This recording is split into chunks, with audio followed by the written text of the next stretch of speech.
走，我带你回家。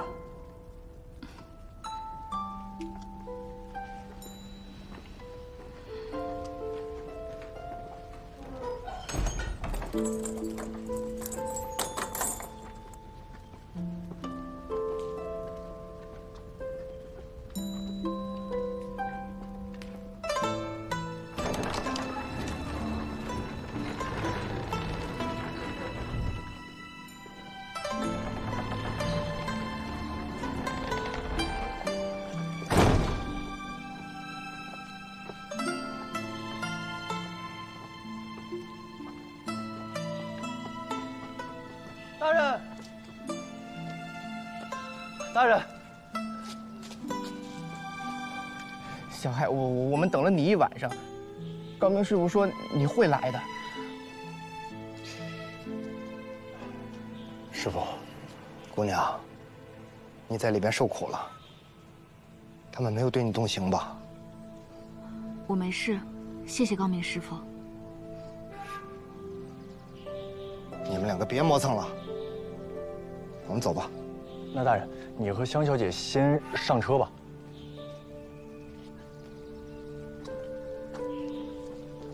师傅，你们两个等什么呢？在这还没有待够吗？啊，师傅，我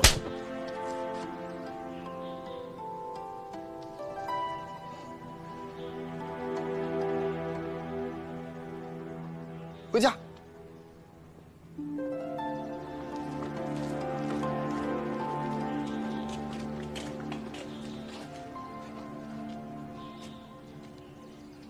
走，回家。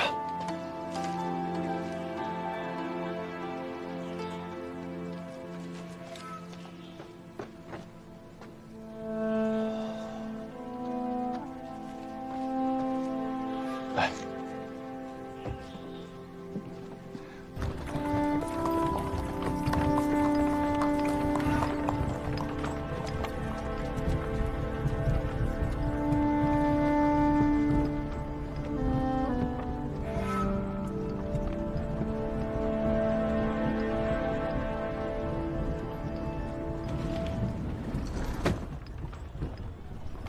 枕楼被查封了，我打算给枕楼找合适的人接手。原来在枕楼干活的，都是些手脚麻利的伙计和侍女，我们会想办法把他们都留下来。这么做肯定不容易，让你费心了。他们能留下来，已经很好了。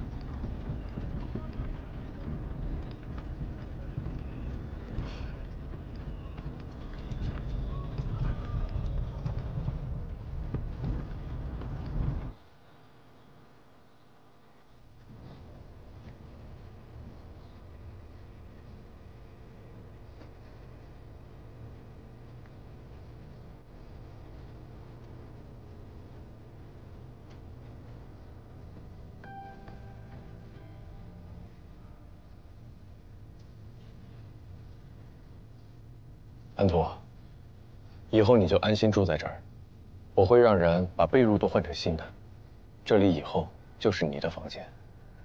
这不是你的卧房吗？那你住哪儿？偌大的藏府还没有我们住的地方，你就别操心了。你也累了许久，我让人准备了热水和衣服，你先好好休息。你别走，我现在不想一个人。好，我陪着你。你这个呆子，你为了救我，什么都不顾了吗？我不是跟你说过吗？我绝对不会失去你，从今以后就是我的家人了。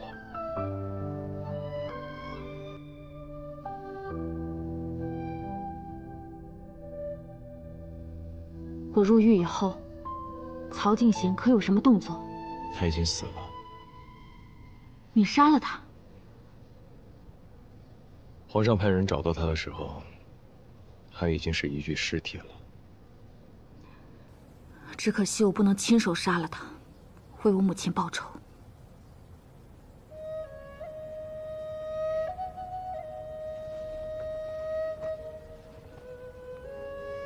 都过去了。皇上已将我贬为庶人，东夏不再承认我公主的身份，从此以后，我什么都不是了。你看啊，我本就是个穷鬼，你现在也是个寻常女子，那咱们俩以后就谁也别看不起谁。臧大人的口才永远是这么的好。在香小姐面前，我这嘴其实笨得很。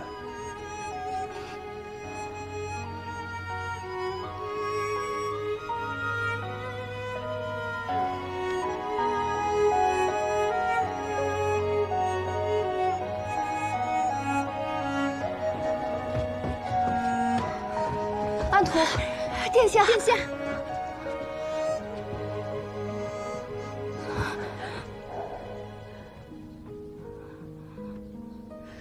太好了，你终于回来了。好了好了，我没事啊，都过去了。来，菜齐了，菜齐了。这些菜都是高明师傅做的，真的。哎，冯六姑娘他们怎么走了？他们回智宫收拾东西去了。那，他们要搬过来住啊？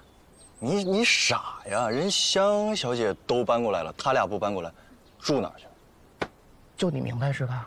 打我干嘛？就你有嘴是吧？君子动土。我听说今天这桌子菜啊，都是高明师傅亲手做的，臧大人给打的下手。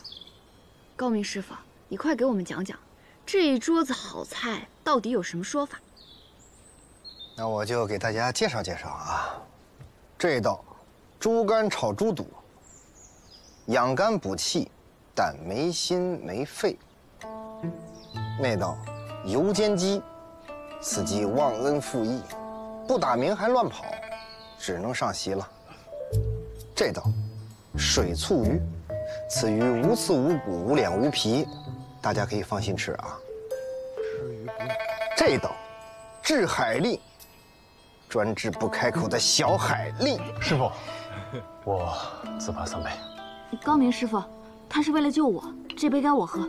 哎，安徒姑娘，哎，你悠着点，悠着点。此事与你无关，我是让这小子骗的，我咽不下这口气。有什么可气的？名师出高徒，难道你不应该高兴吗？六叔师傅，这场劫后余生宴我没来迟吧？六叔师傅说笑了。俗话说得好，大难不死，必有后福。这应该叫长福宴。六初姐姐，上次一别，没想到玉一般的姑娘竟如此憔悴，我特意备了些胭脂水粉给你。安图，那些事情已经过去了，得振作点儿。咱们得把日子漂漂亮亮的过下去。谢谢姐姐。都别站着了，来坐下吧。刘周师傅，来，你坐这儿。哎，这大好日子，怎么就你一个人拉着脸呀？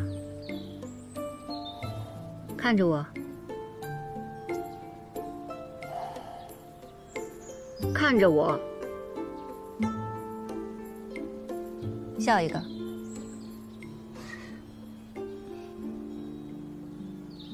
笑一个。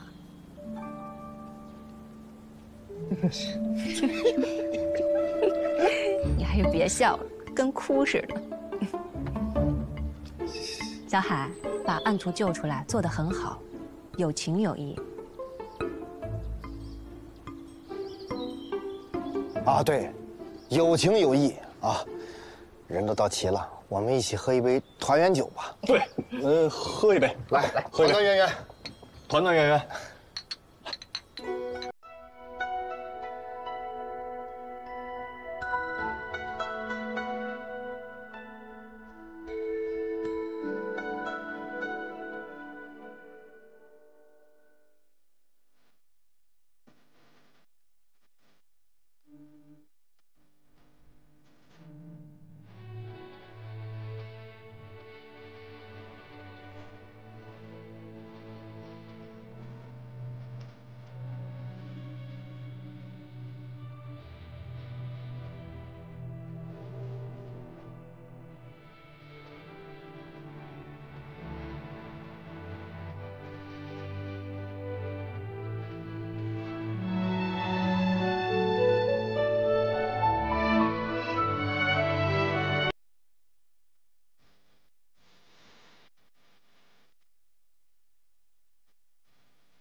今晚的月亮，营中有亏，只差一角，但终会圆满的。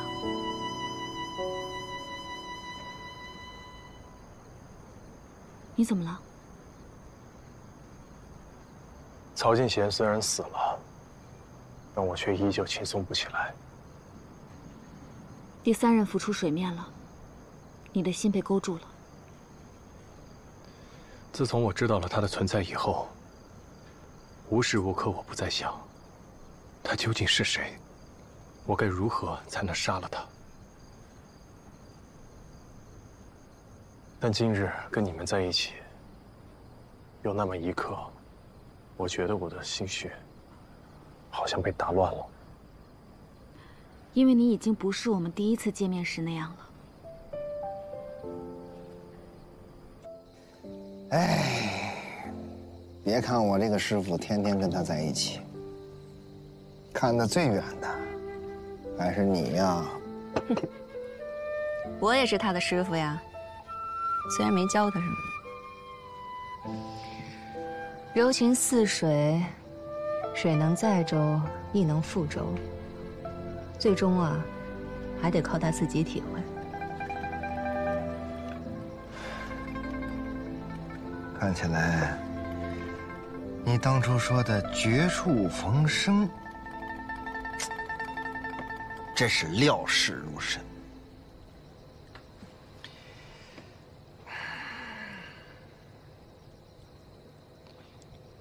两情若是久长时，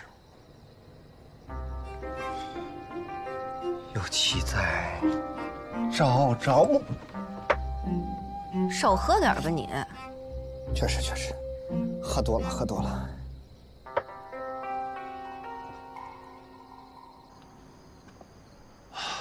如今，我和第三人都在只字不决，各分黑白。我看起来占据先机，但我在明，敌在暗，他随时都有可能反击。我必须格外谨慎，不能再轻易拿出铜玉。如果稍惹疏忽，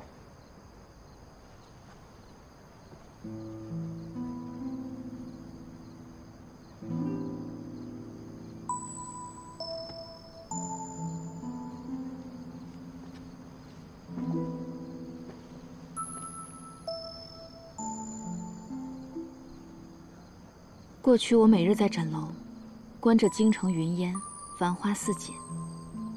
我偶尔也会想，如果我真的只是枕楼的老板，那该多好啊！但我心中清楚，这是不可能的，这是我的宿命。就像复仇，同样也是你的宿命。你不要想得太多，也不要担心我们。和你在一起，是我们自己的选择。我，高明师傅，关风、石雷，甚至六出姐姐，我们都愿意和你一起面对前路的艰险。不行，我不希望你们因为我而身陷险境。那你去问问高明师傅，你的复仇之路已经走了大半，最后这段路，他会让你自己走吗？师命难违，但我真的不希望你再被牵扯进来了。保护家人，你有你的方式，我也有我的能耐。这朝堂上的尔虞我诈，由你来化解，但是这街头巷尾的刀光剑影，就交给我吧。好啦，不要愁眉苦脸的，说说吧，接下来打算怎么做？从第三人和曹进贤的默契程度来看，此人定是靠近朝堂的中心，才能如此游刃有余地处理宫中事务。我眼下也只能靠皇上给我的权力，从曹进贤一案开始查起。你的智谋不见得会输给对方，现在背后又有皇上，一定很快就能找到仇人。但愿如此吧。等找到了第三人，报了仇，我们就离开这里。到时候你愿意去哪儿，我们就去哪儿。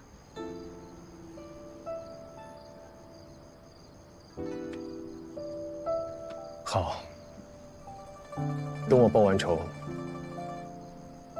我们一起离开。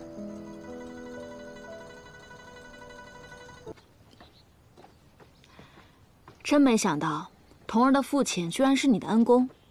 童儿扮作八公子，原来是师承他爹。你这么说，没准还真是。现在你背后有皇上，又有赵大人相助，我相信复仇的那一天不会太远。现在事情还尚未明了，不能掉以轻心。那你去石府可得谨慎一些，就算发现石阁老有什么问题，也千万不能轻举妄动。你放心，我会保护好自己。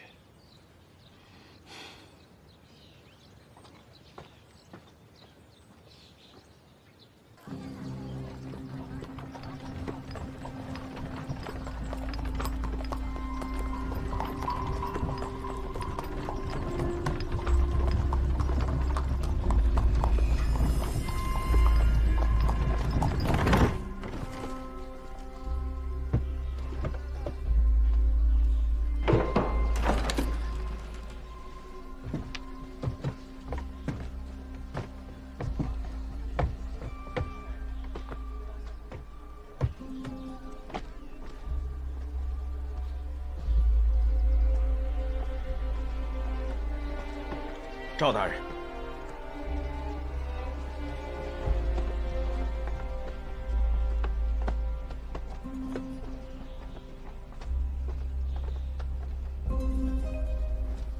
二位大人请坐，我这就去请阁老。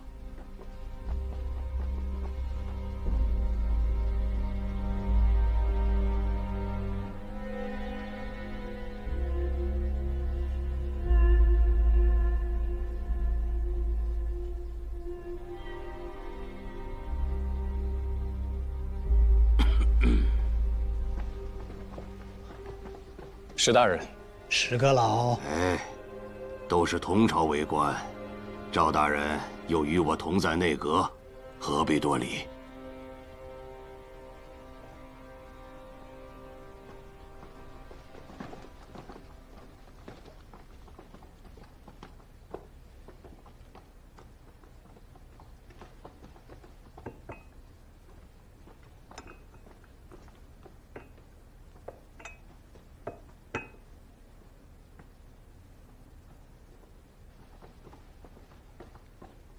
臧大人，自你上任后，这是第一次来我家吧？想不到，赵大人如此清流，你也能打上交道。自下官入朝以来，还没有来拜访过阁老，实在是下官的疏忽啊。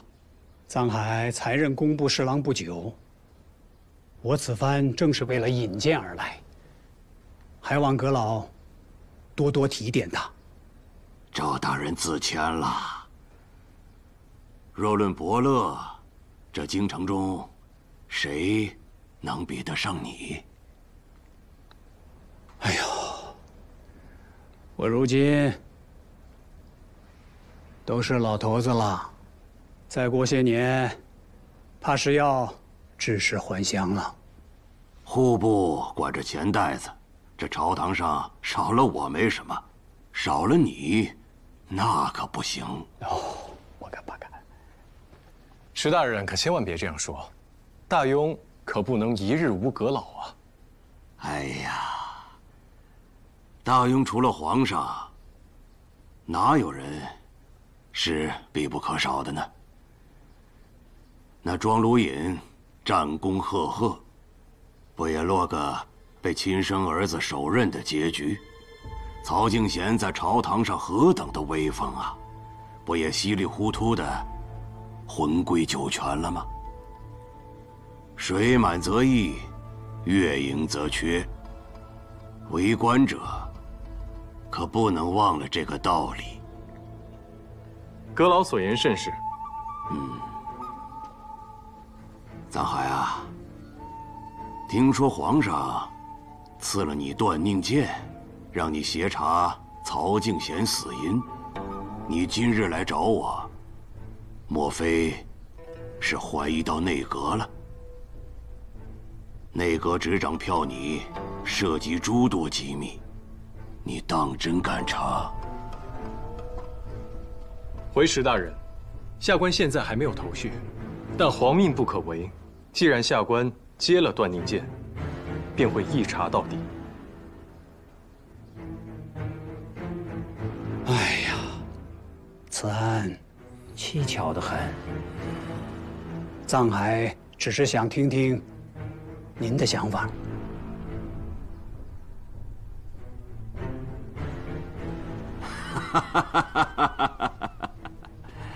赵大人，你这伯乐的确当得好啊！藏海有如此心性，说不定将来真的可以为内阁所用。他还年轻，做事容易沉不住气，以后得常来，请阁老赐教，好好打磨打磨。后生可畏，我看你啊，是小瞧了人家。藏海，你放手查案，我自会帮你。多谢阁老相助。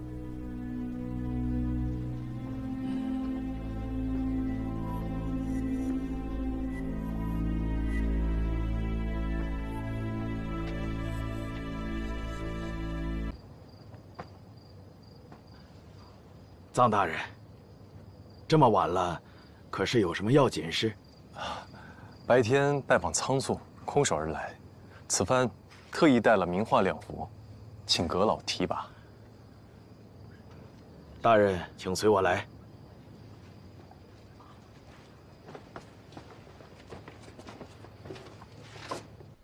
西山秋色，林下鸣禽。这2幅画都是真迹呀！想不到藏大人也有此雅好。阁老真是见笑了。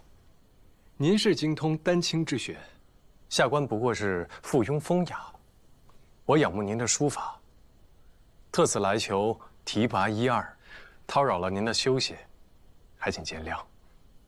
藏大人深夜来访，恐怕不只是提拔那么简单吧？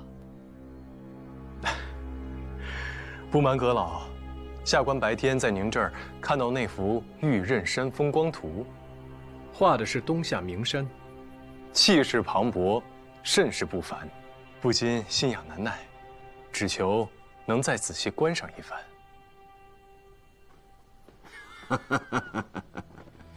人皆有心爱之物，就好像我喜欢丹青，皇上喜欢木工。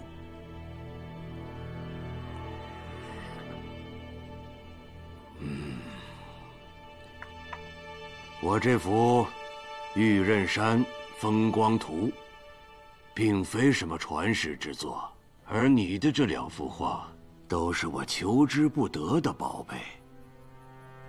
你倒是很会投人所好，但我看得出来，丹青之道你并不喜欢，其他官员梦寐以求的加官进爵，也不是你的追求。你的心啊，不在这些事情上。下官只图为皇上分忧。但我有件事情想不通，不知阁老想要问什么？查案，按理是3法司的事情。你是工部侍郎，也不是都尉司的人，可皇上偏偏让你去查。难道你有什么我不知道的特殊之处？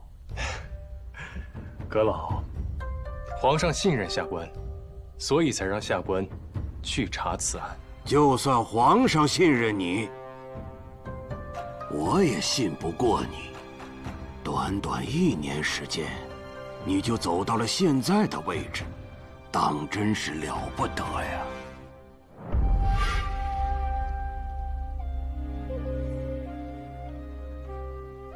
明日我就跟皇上说，把这差事交给我办，你就不用再操心了。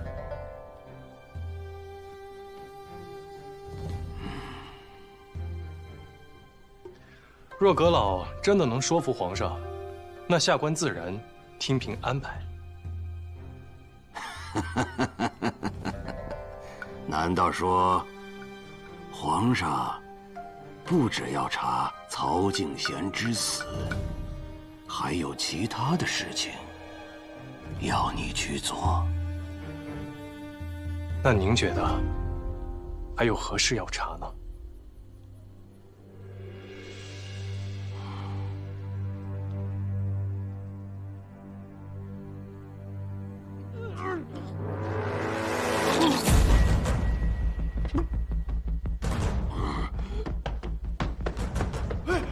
老爷，你怎么了？老爷，老爷，老爷，来人呐！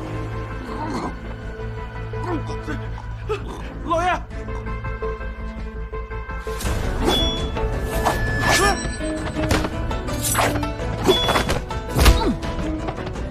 陆偏，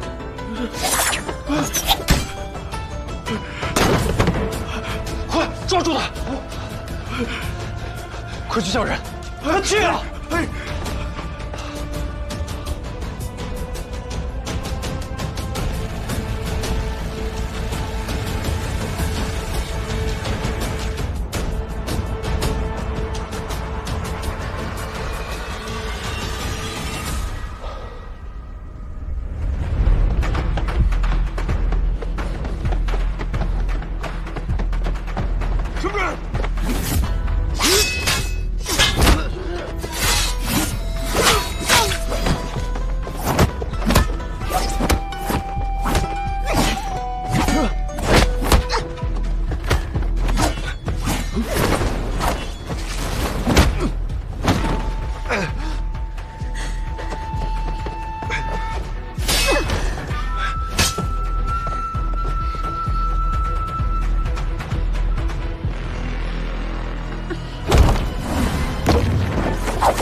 陆烨，你为何要杀石一平？他骗了我义父的归西，让我们听命于他。事成之后，居然要害死我们。他该死，不过你更该死！曹敬贤临死时，让你们听信之人，就是石一平。藏海，我早该杀了你。若不是你害了义父，又怎会变成这样？抓刺客！快来人呐！抓刺客！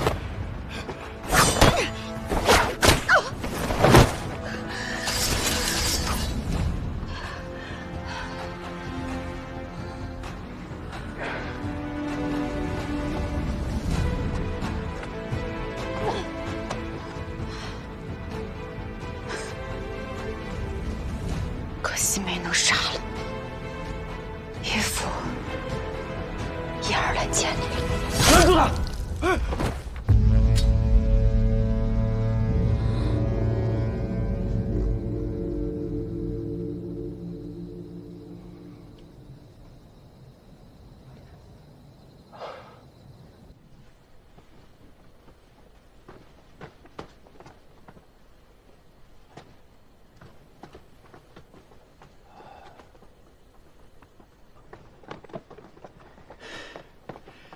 藏大人，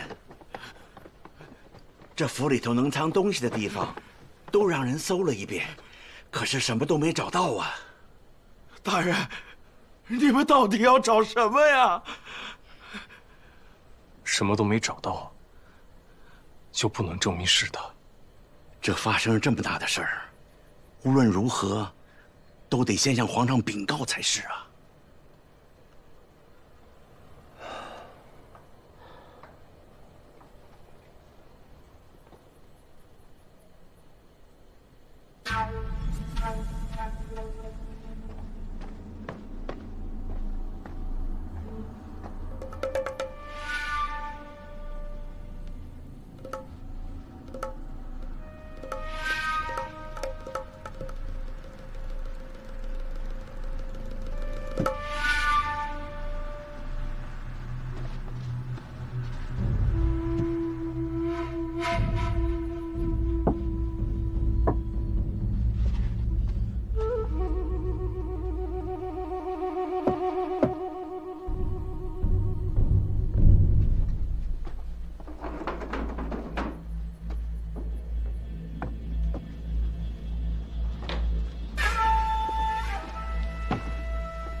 宋公公，哎，此事事关重大，还请屏退左右。都下去，都下去。是。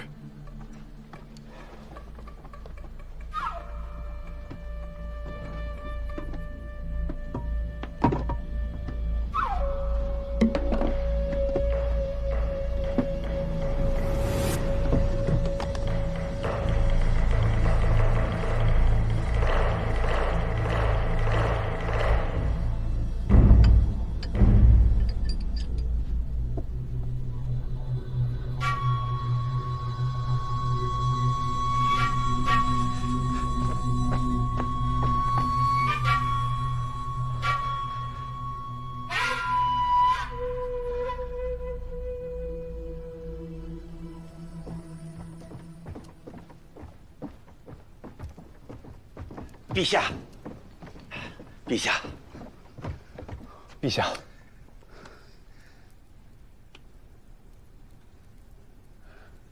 是朕的鬼玺。陛下，此物是从首府石一平家中找到。石一平是被曹进贤的近侍陆焉所杀，陆焉畏罪自尽。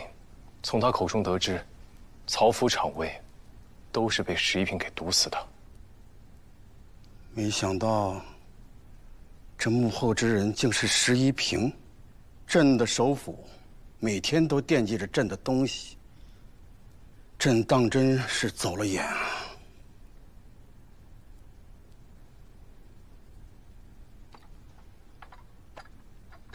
陛下赐臣断宁剑，还帮我对付第3个仇人。现如今，这把宝剑也该交还给陛下了。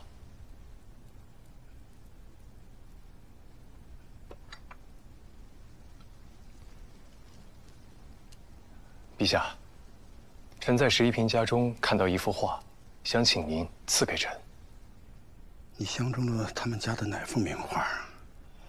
倒不是什么名画，就是一幅画着东夏山脉的风光图。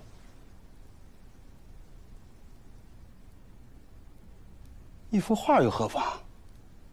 你拿去吧。谢陛下，臣告退。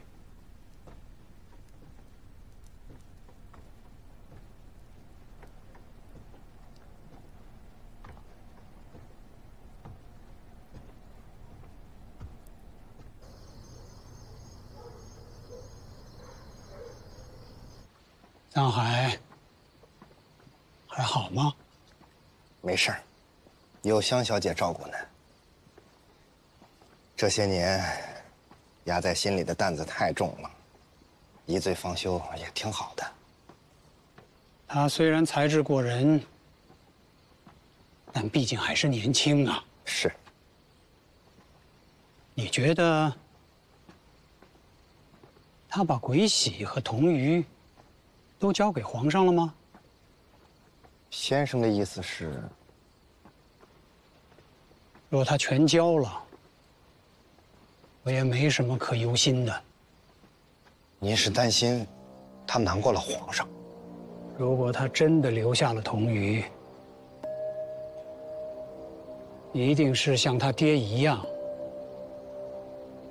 担心皇上有朝一日启用鬼玺，但这样做很危险啊。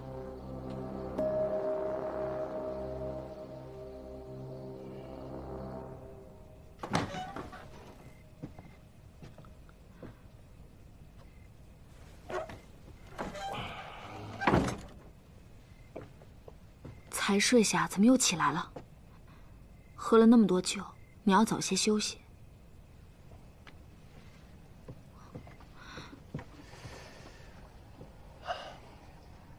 我没醉。你怎么了？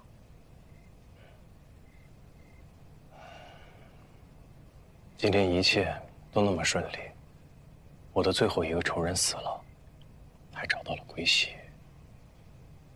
但我心中总有挥之不去的疑虑。你在担心什么？为了找到第三人，我查了那么久。品京侯、曹敬贤，他们都将此人的身份藏得如此深。到了今天，我终于有机会可以直面他。可是他却突然就这么死在了我面前。如果第三人真的另有其人，他可以让陆烟用自己的性命来为我们演这样一出戏，还甘愿交出鬼玺和童宇，只是为了让我们相信石一平就是第三个人。若是这样，他的城府谋略远胜于曹敬贤和庄如隐。安朵，你跟我来。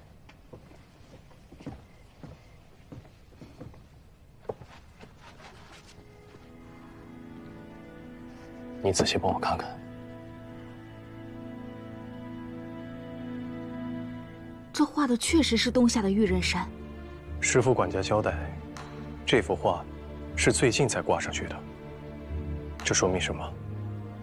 石一平家中竟是大庸名家之作，他为何单单将这幅东夏的画作挂在最醒目的地方？像是一开始就向我明示，它与鬼玺有关。难道是有人特意送了他此画，并想办法让他挂出，只为吸引我的注意？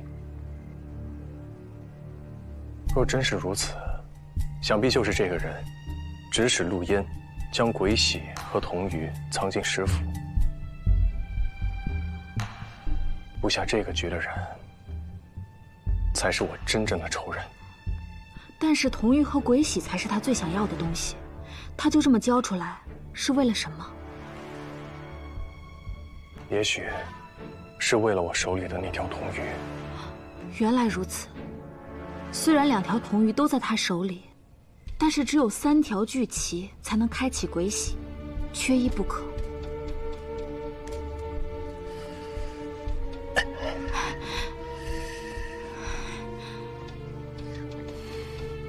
你不要着急，先休息，我陪你一起想办法。只是我心中的这份疑虑，怎么也放不下。反正我哪儿也不会去，我就陪着你。等到一切尘埃落定了，我们就像之前说的那样，离开京城，云游四方。到时候，你想不信守承诺都不行。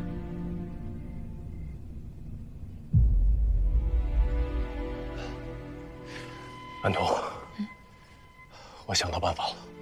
什么办法？辞官。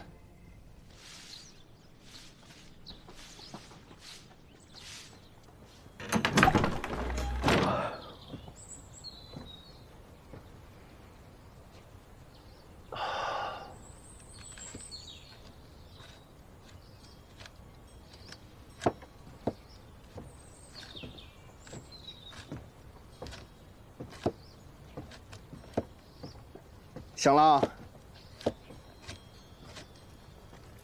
哎呀，哇，真香啊！哎，别！哎，着什么急呀？还没好呢。你等会拿会儿，一会儿再说。行，那我帮忙烧火。哎，不，放。粥啊，讲究的是小火慢熬，你这一添火，那不得糊锅呀？行。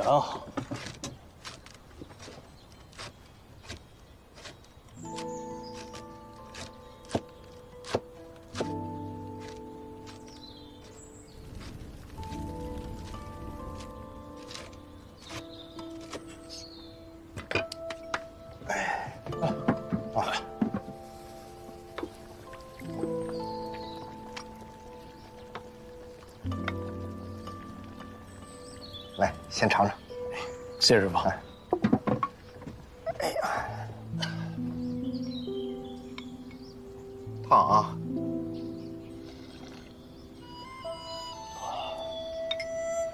好喝。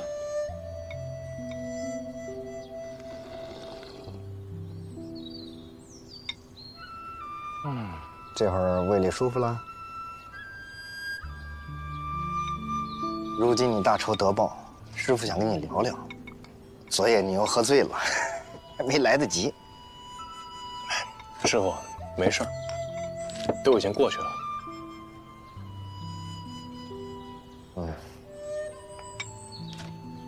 那你日后打算如何呀？自然是辞官离开京城。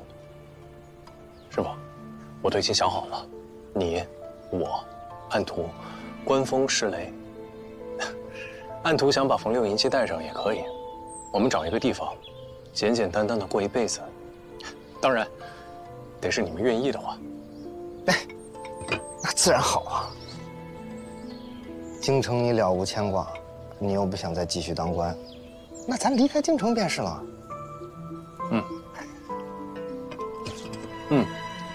我还想回一趟清泉镇，把这个消息告诉星斗师傅。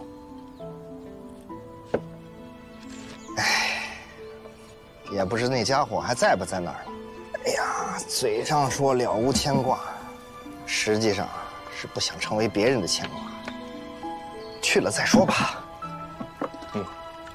差不多了。那我叫大家来吃饭，这件事儿也得跟他们说一声。好，那你去吧。哟，去了啊。去了。东西都在这儿了，小姐。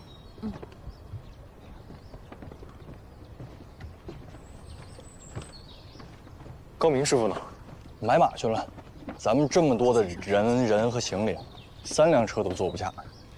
丫鬟和小厮的生气我都还给他们了，还多给了些银两。臧大人不会介意吧？这整个京城，还有谁比香老板更会赚钱呀？这以后我们大家都得仰仗您了。小海，你看谁来了？赵大人。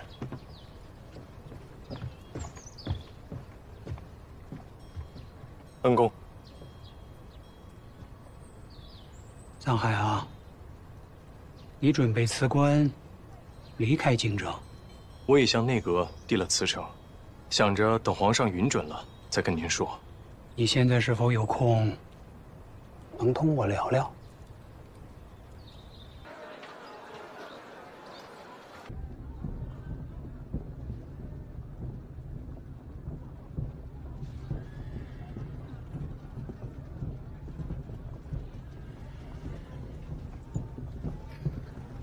一辆马车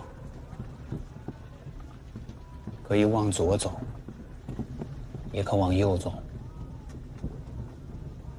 然而，缰绳却在马夫手里。我有时候觉得，人就像这匹马一样，看似有的选，实际上由不得自己。当年我救下你，我让你遵循内心的选择，你选择了复仇。但我这些年时时刻刻在想，让一个孩子做这么残忍的选择，真的对吗？恩公救我，乃大恩，又让师傅们照顾教养我，还让我报仇雪恨，我又怎会责怪您？是啊，你逐渐长大，心性成熟。如今，你的第3个仇人死了，可以开始新的生活了。我想让你再选一次。没事啊。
帮他拿着吧。谢谢大人。谢谢大人。谢谢大人。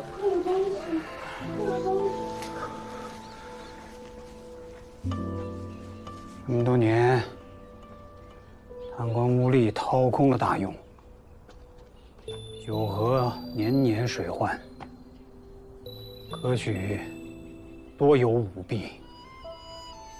纵然在这天子脚下，仍有几名饿死。温公所说的选择，是指什么？还记得你刚入平津侯府的时候，把收到的礼换成粮食，给饥民们施粥吗？而你的父亲曾经也是这样做的，他也会让一些饥民做劳工，好歹让他们有一口饭吃。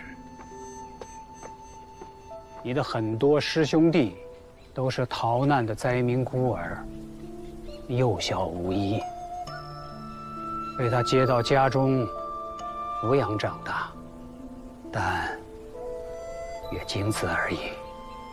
那次你上我家去试探，我对你说的话，你还记得吗？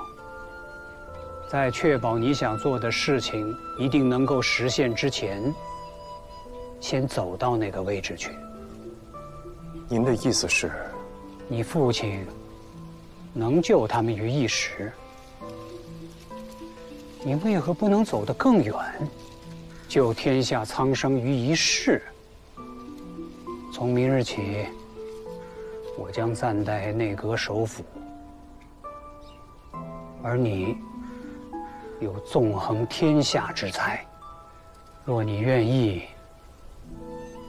就接受这入职内阁的特检，继续在朝中做官。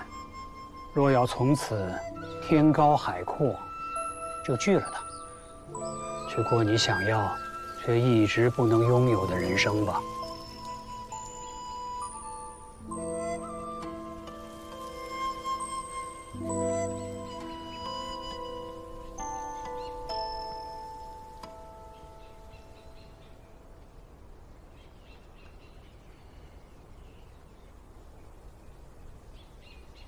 走吧。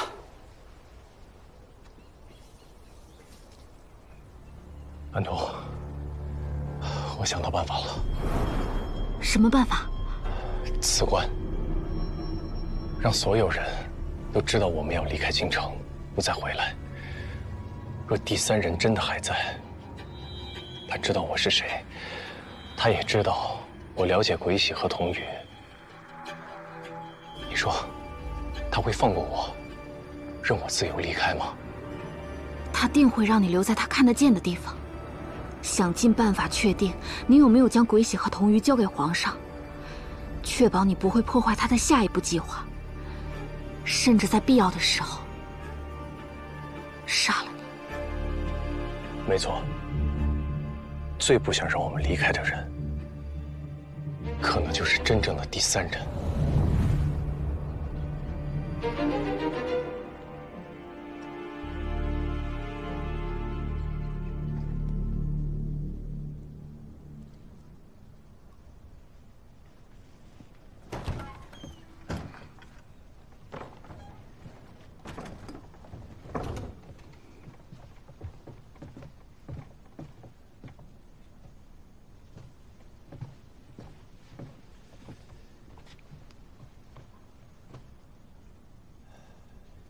他恳请我留京，并入内阁，助他一臂之力。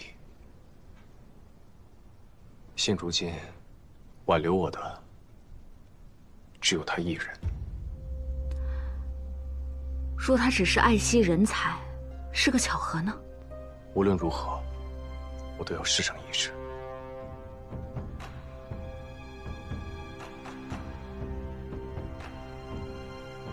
此次入阁，不仅能与他朝夕相处，还能接触到诸多档案机密。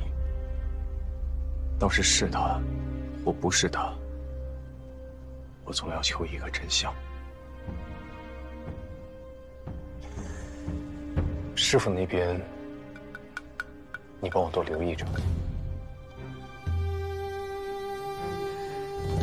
即便赵秉文可能是第三人，可是高明师傅，我们连他都要怀疑吗？如果恩公真的是第三人，我在想，会不会师父跟我一样，也被蒙蔽了？但他们的关系，总归是真的。无论是恩公还是师父，一切水落石出之前，我确实无法坦诚相待。你放心，我知道该怎么做。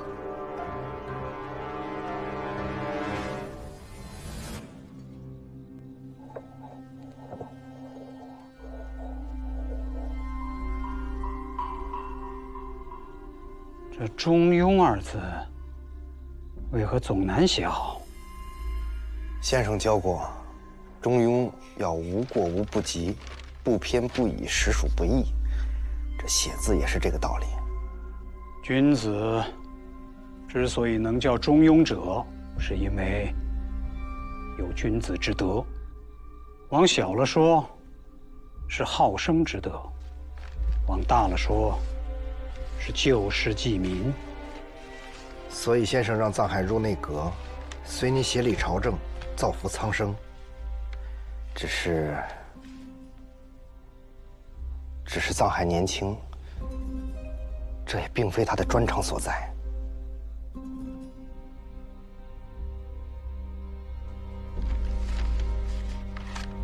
这是你的意思，还是藏海的意思？藏海对先生十分敬仰，这只是我的想法。没什么隐瞒的吧？不敢。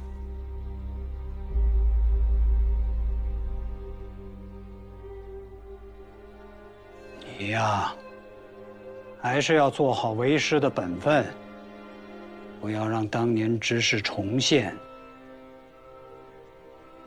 还没有探听到童鱼的下落吗？我这个徒弟心思缜密，暂时还无处下手。要是再不探明，可就晚了。我这都是为了他好，让他留在京城，入内阁，才是真正的保护他。我会尽快的。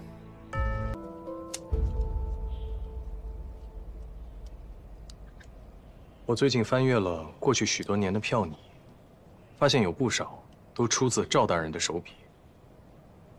言辞之间就能看得出，他品行高洁，一心为国。照你这么说，他不仅毫无破绽，反而越查下去，越彰显他是个忧国忧民的好官。难道我们真的误会他了？我现在也想不清楚，他是一心想要培养我，还是为了骗取我手上铜鱼的下落？能10年如一日的演下去，一定是为了更深的目的。在确保想要做的事情一定能实现之前，先走到那个位置上去。还是得继续查。接下来比的，就是耐心了。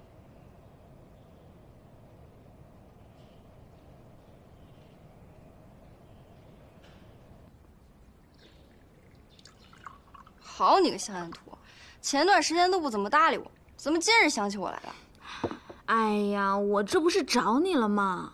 哼！你看，我给你泡了当下上好的花茶，你尝尝看。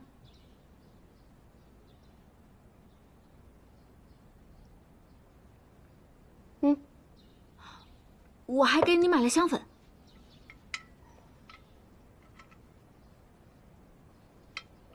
还不错，喜欢你就都拿走。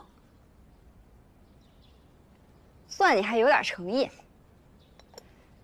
你最近和藏海怎么样？他刚入内阁，天天跟着你爹忙于朝政，都见不着他人。我说呢，原来是见不到藏大人，这才想起我来。这画儿，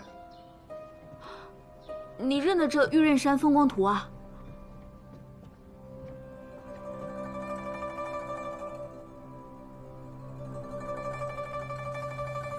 这幅画是我爹的，我从小便见过，怎会不认得？就是这幅，没错。这画怎么会在你这儿？这画是在石一平的府里，他死后，藏海就向皇上求来了。我爹的画怎么会在石一平手里？算了，不管他。不过这个藏海倒是挺有心的，特意管皇上要来这幅冬夏的画作送给你，省得你思乡心切。对啊，他都没空陪我，送幅画是应该的。好啦，你也别整日闷在屋子里了，走，跟我出去玩去。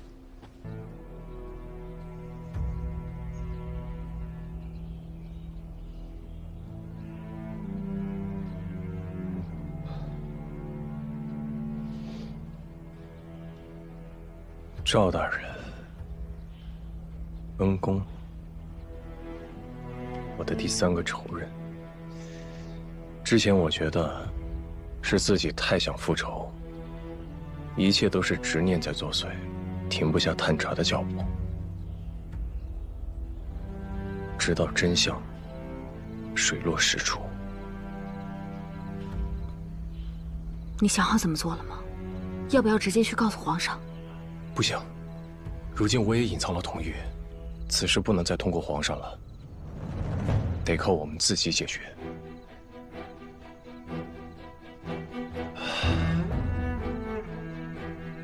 既然我已经选择了这条路，就没有不走到底的理由。好，那就往前走，给过去和现在的自己一个交代。安都，你准备一下，明日我想请赵秉文来家里，把一切都和他当面问清楚。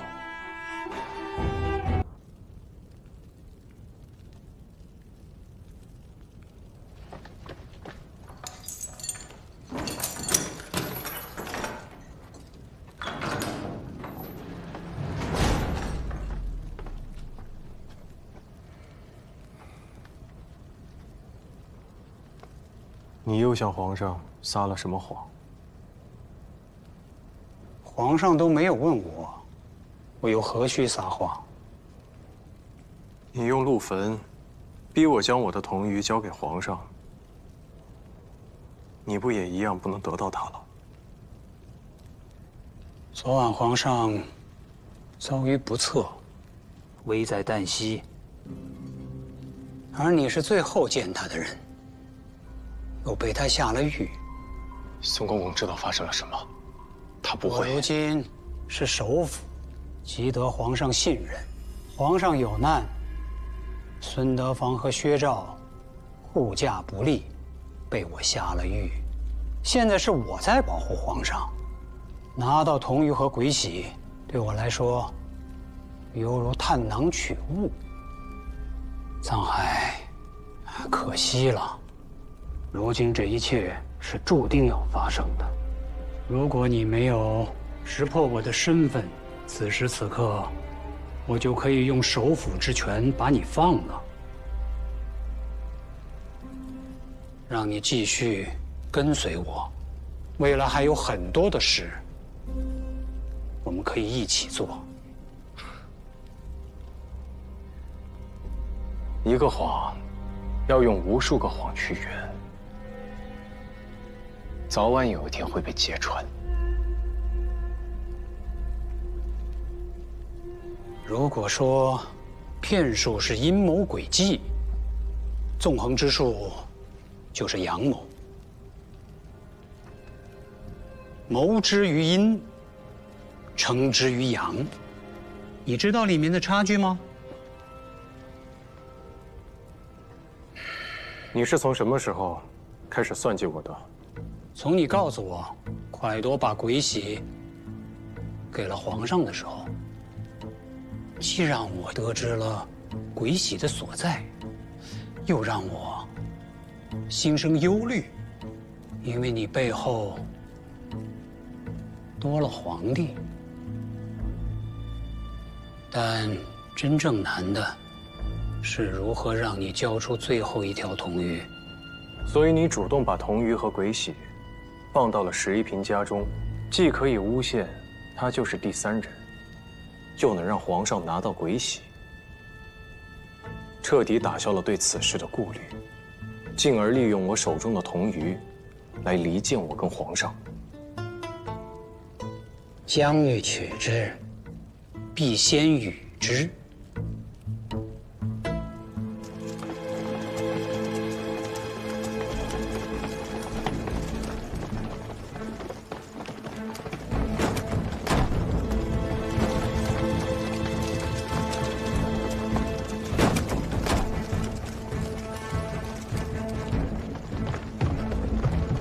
将军，里面空无一人，看来他们早有准备。传令下去，全城戒严。是。你是想让我把一己私仇和天下太平放到一起来权衡？我若交出童鱼，鬼玺随时有可能被启用；我若不交出童鱼，我就无法向皇上证明你就是第三人。你是什么样的人，我了如指掌。你一心想要报仇，可你改变不了自己的本性。在这世上，善良之人往往寸步难行，因为他们顾虑太多，牵绊太多。只要你和蒯夺做出了同样的选择，你就无法用皇帝来对付我。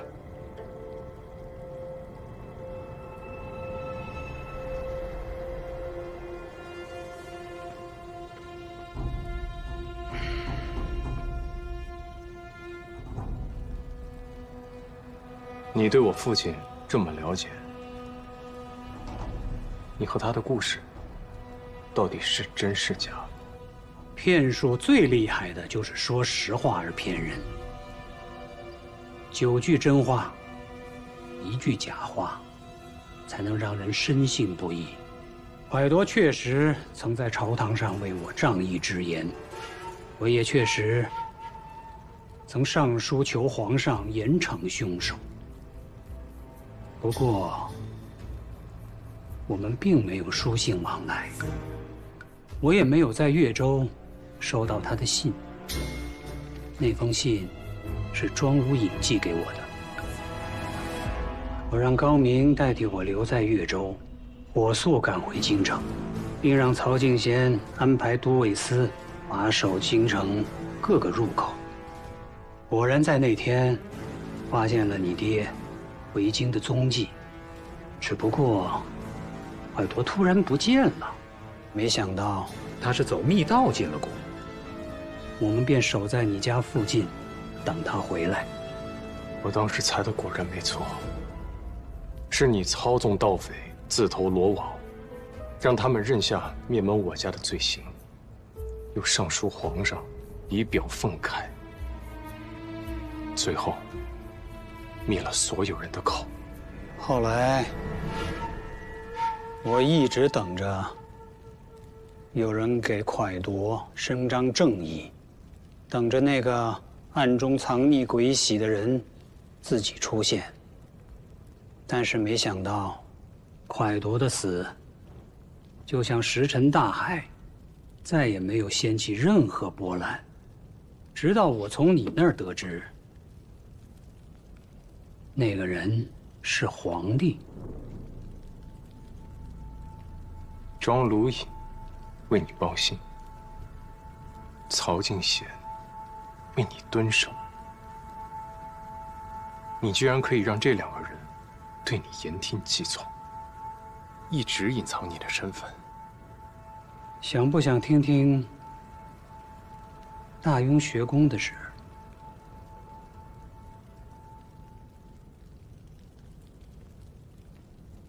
我出生在常年战乱的边陲小镇，父亲为我取名秉文，是想让我秉承文王的德操，有朝一日能入朝为官。最终我不负众望，10岁那年考进了大雍学宫。大雍学宫里大多是世家贵族的子弟，很快我便被他们视为眼中钉。因为我出身穷苦，却天赋异禀。放开我！放开我！你想成为我们这样的人，做梦！大雍的规矩，残缺之人不入朝堂。今日断你一指，断了你的痴心妄想。你个败将之子，还敢为他出头？今日你也得留下一个手指头。夫子，快来呀！他们在那儿。算你小子走运，给我等着！你没事吧？你没事。我叫陆敏，他叫庄卢隐。你叫什么名字？我叫赵秉文。陆敏和我一样，出身贫寒。庄卢隐父亲战死边关，家道中落。自那之后，我们3人便被那些士族子弟彻底孤立，也经常遭到欺负。我们尝试过反抗，可连夫子也向着他们。那时我明白了，世上有一种东西叫权势。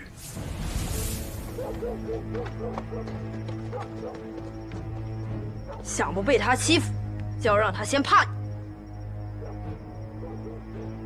你先来。你竟敢打我！死你！我不会放过你的。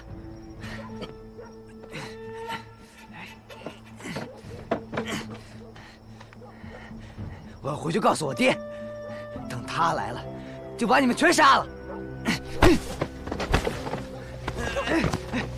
别跑！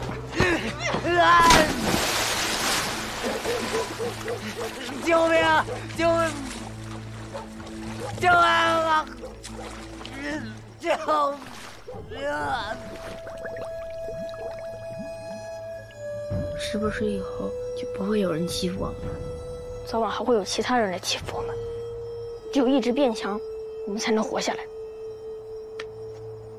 但事情终究是压不住的，仇恨更不会消失。陆敏的伤，让那些人认定他与落水之事有关。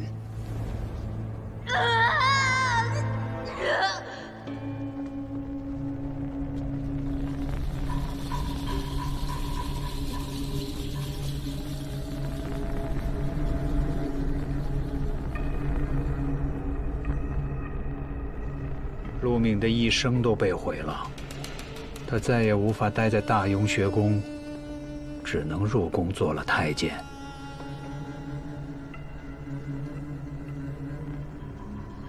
走吧，你踏出了这一步，外面的世界就跟你没关系了。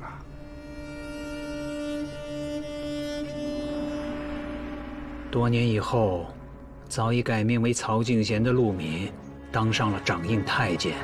庄如隐打败东夏，成了显赫的大将军。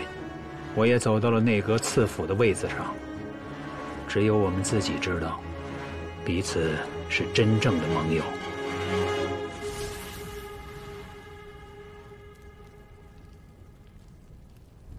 若不是你，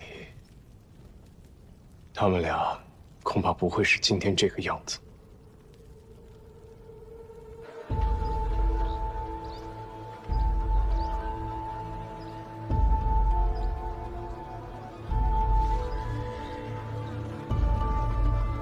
小姐，你别着急了，一会儿官方他们就有消息了。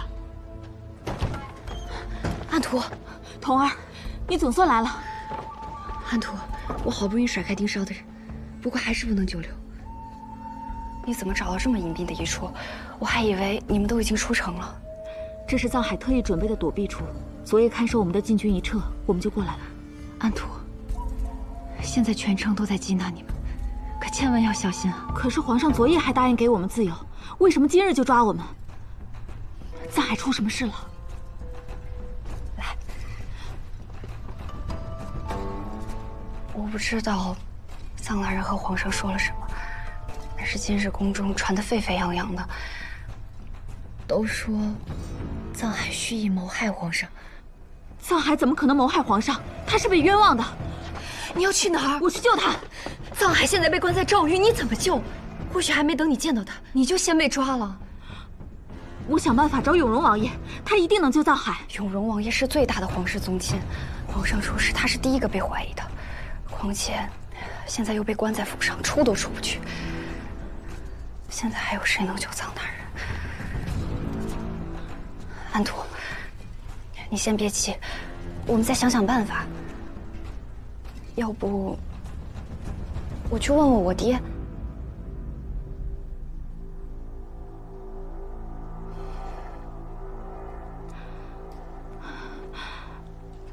童儿，我接下来说的话，可能会让你很为难，但我终究是要告诉你的。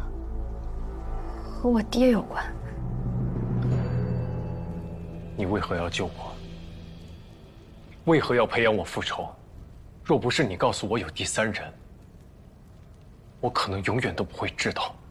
除了被仇恨驱使，你还能活吗？我告诉你3个仇人，就是希望你永远都不能停止复仇，直到最后，帮我找到归西。你现在已经是内阁首辅了，为什么非要归西不可？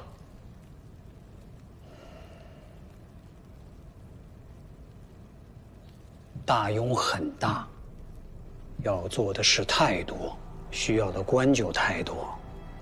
只要有这些人在中间，就连皇上都会遇到重重阻力。我要改变这天下，但这天下靠蒯夺这样的人是救不了的。而归喜就不一样了，只要有他，我就可以将东夏人都变成阴兵，统领一支所向披靡的军队，让所有的君王臣服于大庸。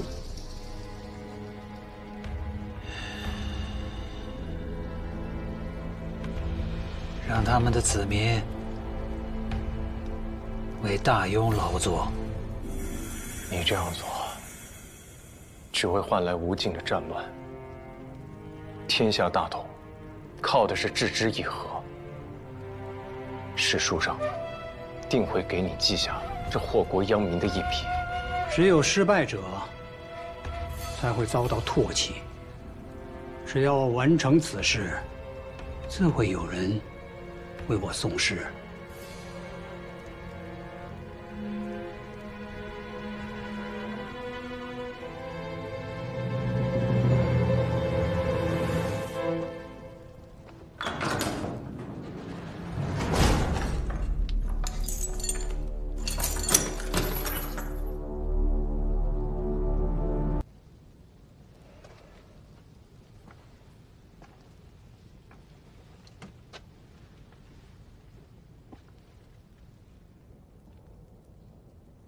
行刑。臧大人，此刑叫做贴加冠，就是用浸透了水的桑皮纸，一层层的糊到你脸上，这样才能保证尸首俱全。就是要无声无息的才好。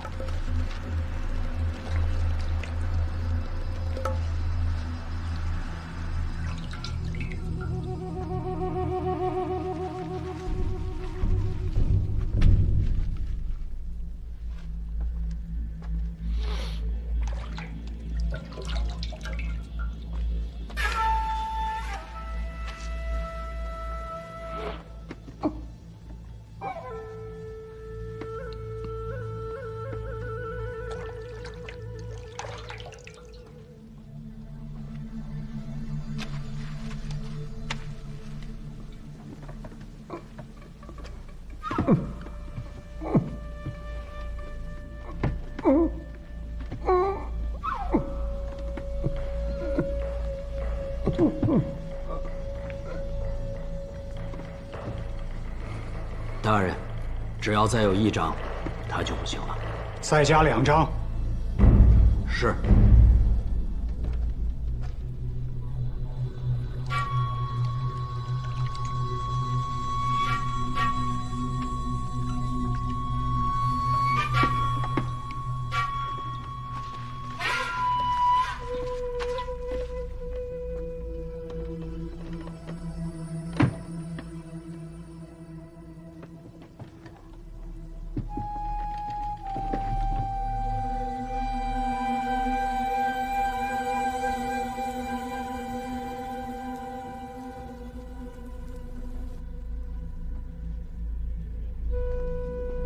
大人，脉息全无，确认已死。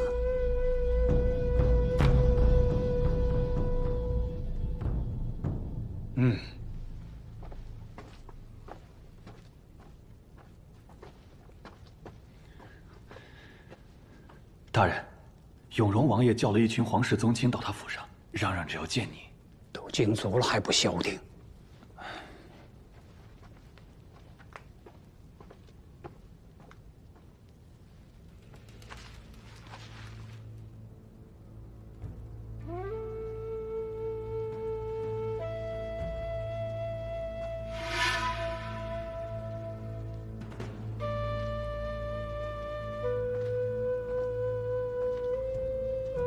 高明，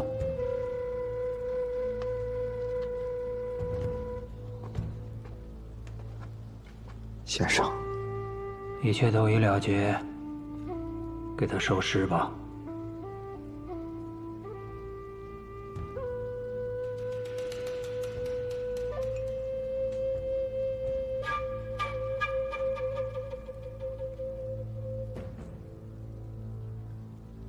谢谢先生。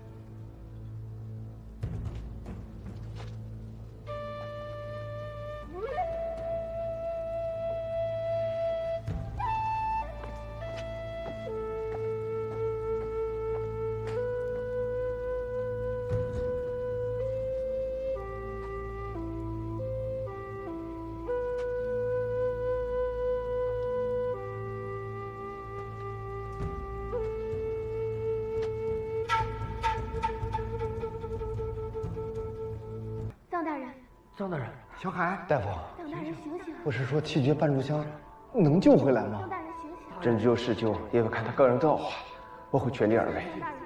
刚才已经征过人中，现在要征内官和涌泉。大人，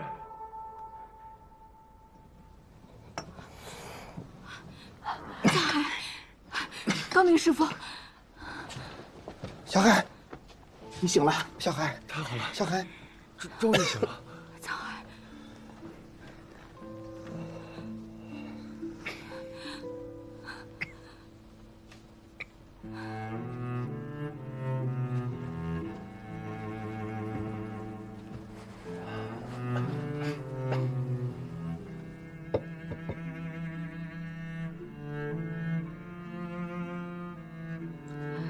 桑海，多亏了高明师傅才把你救出来。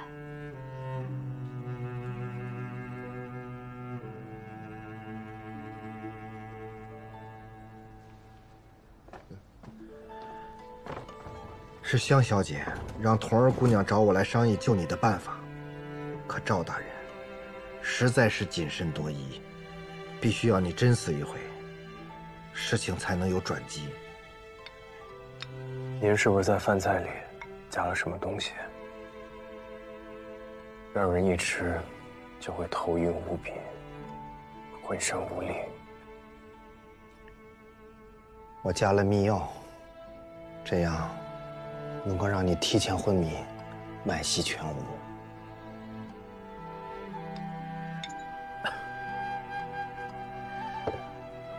猪肝炒猪肚，有碱基、水醋鱼，还有治海蛎。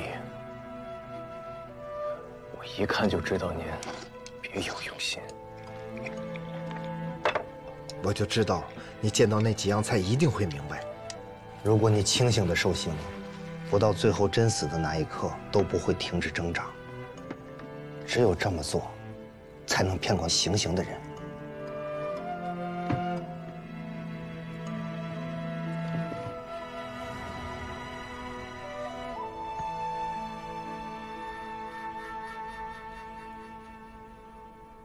谢谢你。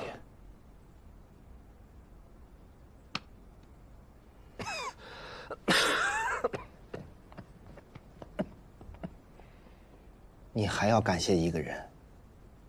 如果不是他在关键时候支走了赵大人，恐怕凶多吉少。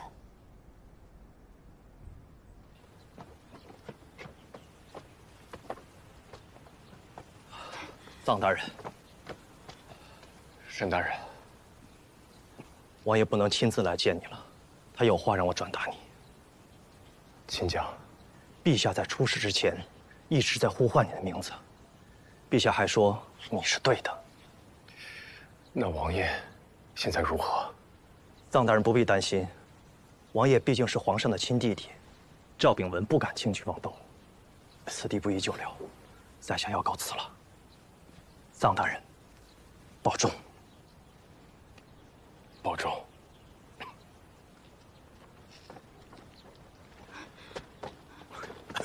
坐。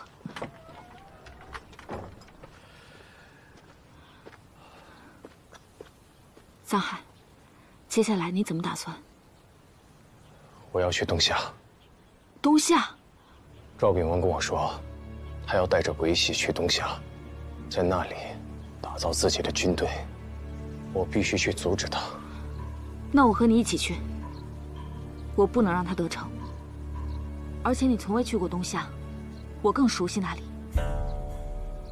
可是现在除了我跟小海，其他人都上了缉拿令，这个城不好出啊。官方石雷还有冯六、迎七都留在这里，我自己想办法和你们会合。师父，我们要带安徒一起走。事不宜迟，我们准备好就出发。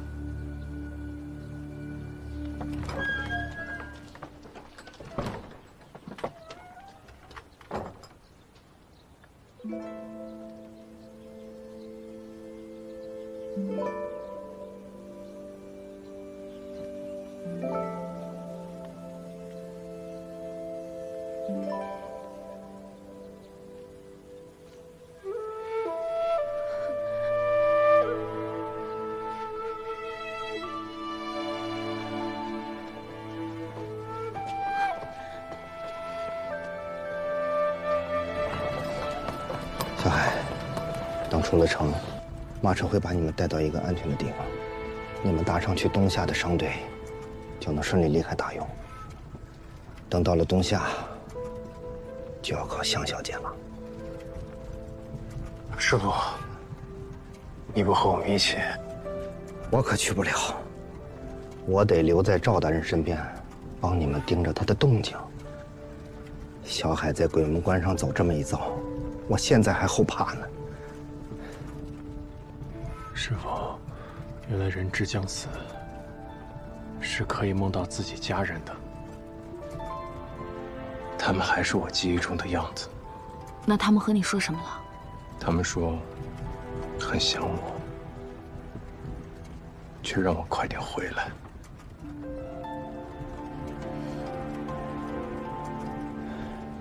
小海，还记得你离开星斗府的那天吗？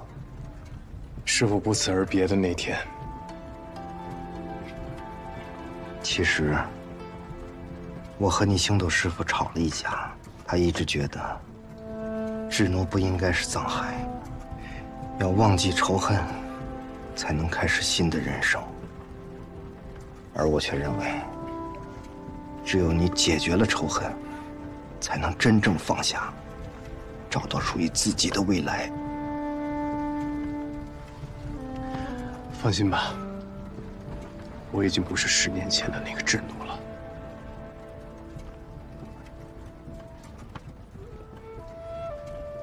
10年相伴，今日再送你一程。记住，该做的事情要做，但更要好好的活着。我们的路还有很远，你要多加小心。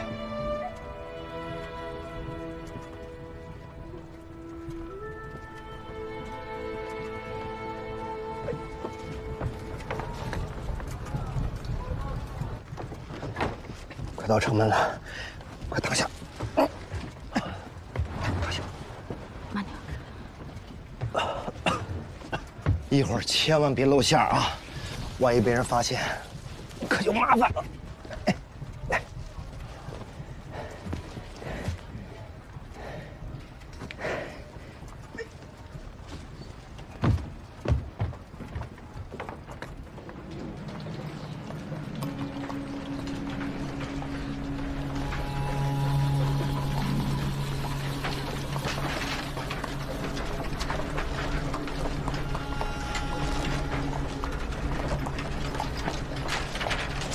停车！检查！啊，停！大人，朝廷有令，今日有逃犯在京流窜，一切车马查验无误后才可通过。车上装的是尸首，都是染病不治、吐血暴亡的，你得赶紧送到城外火化呀。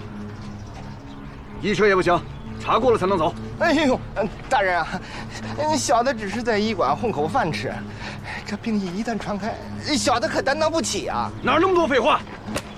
检查清楚。不是，大人，哎，大人，我看，哎，大人，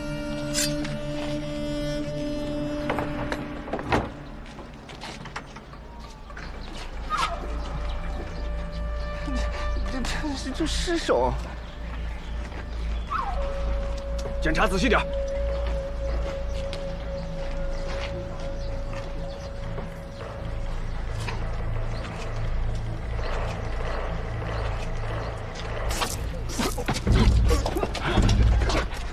不好，他也染了疫病，快躲远点，让他们走。放行，放行，走，快走。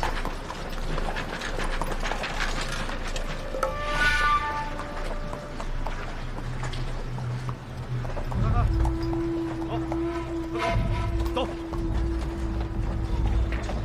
安徒，珍重。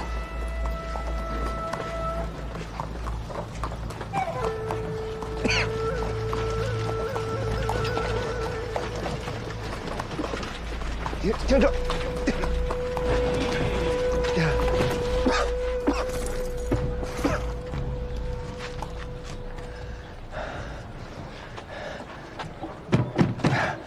小海，顺利出城了。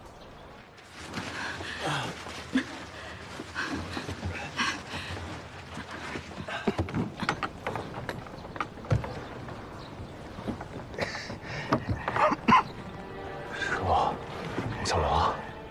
小海，师父报答未老吧。幸好留了一手，要不然真不好蒙混过关。没事儿，小海，这个您留着。你不是老问师傅要那么多钱干嘛？都给你攒着。着了。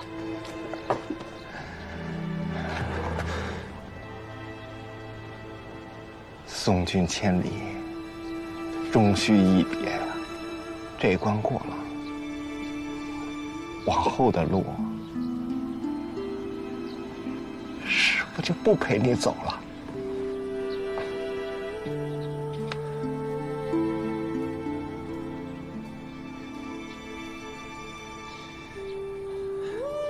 保重，一定要等我回来。不啰嗦，快走！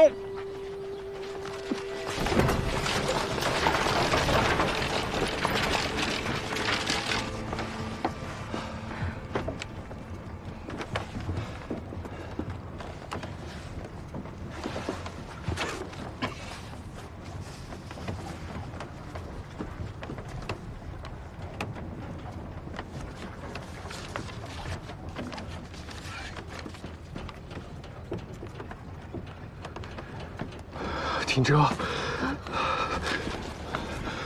停车！藏海怎么了？停车！藏海！藏海！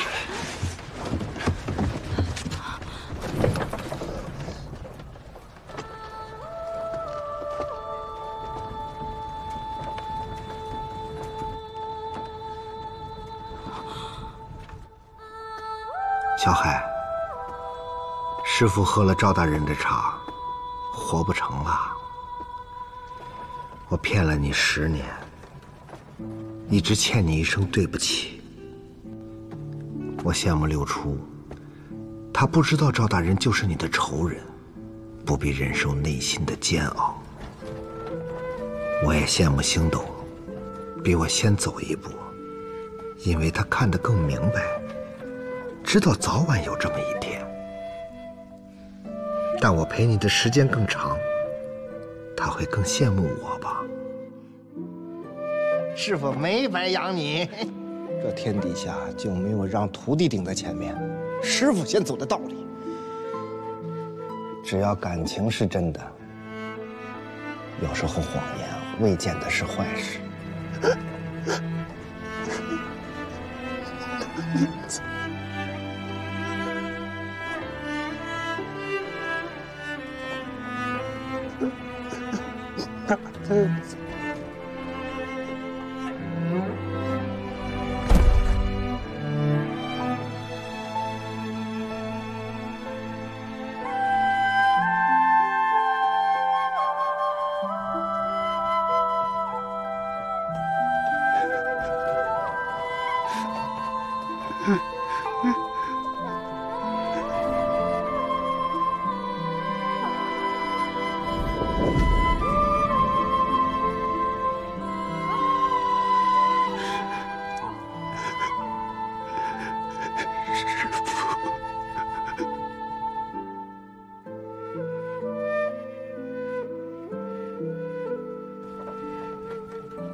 老爷，高明被发现死在了城门边。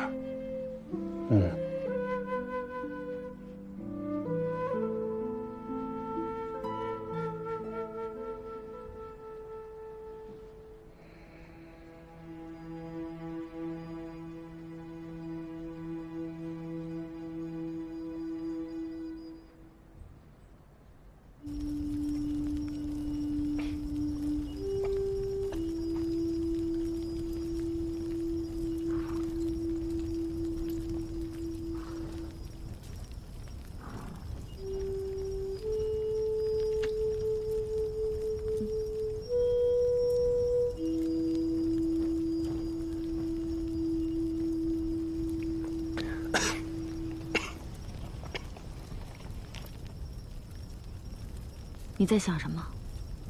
我在想，入京城前的那些年，和师傅们在一起的那些日子，往后的路，就真的没有师傅陪我一起走了。我也常常梦到我母亲，梦到以前那些无忧无虑的时光。原来人活在这世上，高兴快活都是短暂的，忧思苦楚才是一辈子的事儿。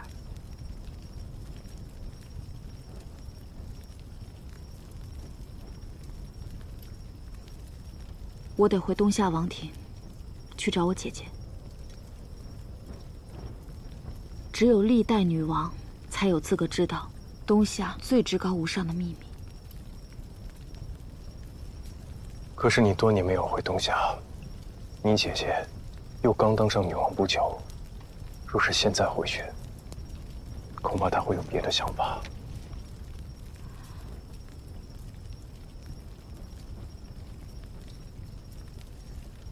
当年鬼洗现世的那一场大战，一定还有别的亲历者。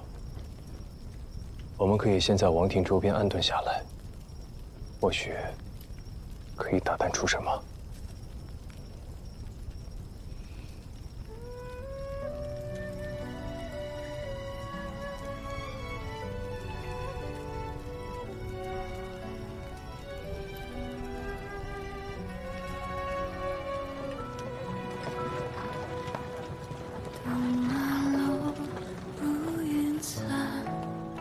吻过霜，也拥过寒，怕自己一下就当天堑宝山。夹缝中续写暖，轻舟虽未过重山。天已昏暗，不如先再写一晚。我要跟在长路之前，忘了当年细雨的月光。昨日一粒铿锵，扬起多少梦在心上，让我能夺到避风港，今天之老远。那就是玉刃山。到了这儿，就离东夏都城不远了。丹穗山也在那儿吗？玉刃山是丹穗神山延伸出的山脉，后面那座更巍峨的，就是丹穗神山。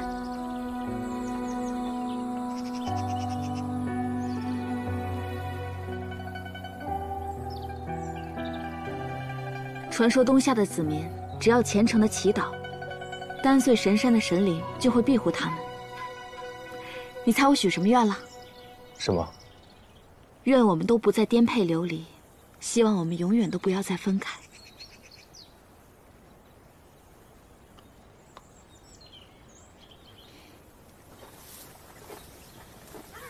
你刚才说还有什么大喜事儿？女王要和海东部和亲，公主就要出嫁了，这可是脱离大庸好机会。你刚才说什么？公主要和海东部和亲？哎呀，你急什么呀？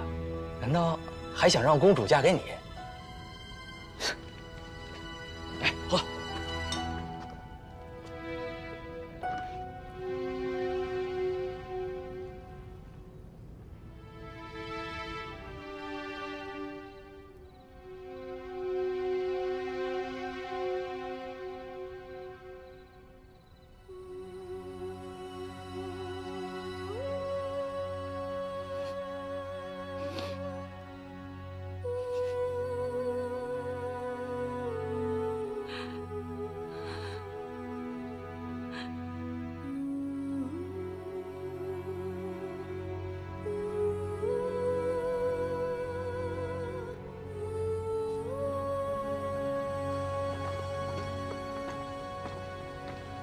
啊，吃饭了。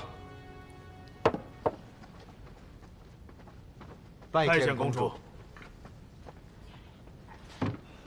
公主，安徒，陛下有命，您只能远远的看着。你们退下。是。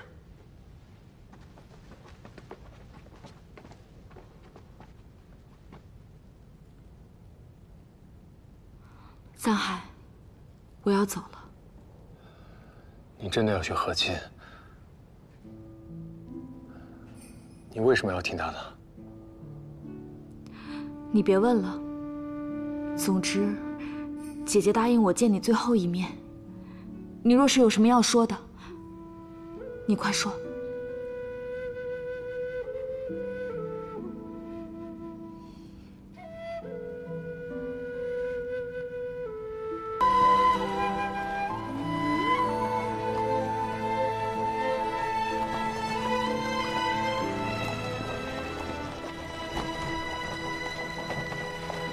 那是海东部的接亲队伍。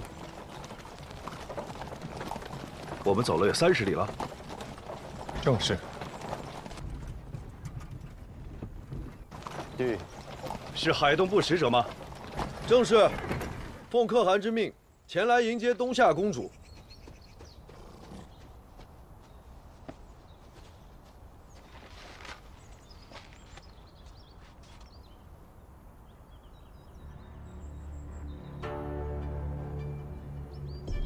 你真的要去和亲？你为什么要听他的？你别问了。总之，姐姐答应我见你最后一面。你若是有什么要说的，你快说。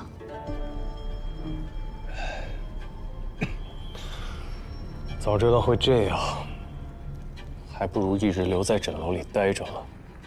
不过这枕楼没了你坐镇，要怎么经营呢？欠下的债，你怎么还？反正我也回不去了，那些钱就劳烦你替我还了。其他的债都好说，但是你非得求着我，让八公子给不打球赛的魁首说书，不但坏了人家的好事不说，最后还被人找上门，硬生生的把你给押到他们府上去。这事儿你不说我都忘了。那后来呢？后来还不是我把宅子卖了，换着银子把你给赎回来。江老板，这是你欠我的钱，你不会让我自己还自己吧？反正我也要嫁人了，你就当做份子钱一起随给我，咱们一笔勾销。那可不行，香老板欠了我银子，总不能把我一个人丢在这儿吧？嬷嬷，我在这个宫里信得过的只有你了。我想求你一件事，你帮我去找一位叫做庄之行的大庸将领。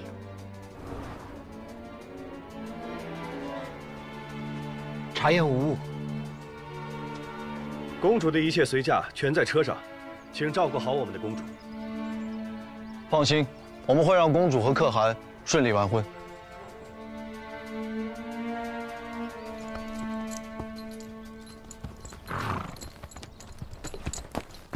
请公主跟随接亲队伍去往海东部，万望珍重。辛苦了。回城。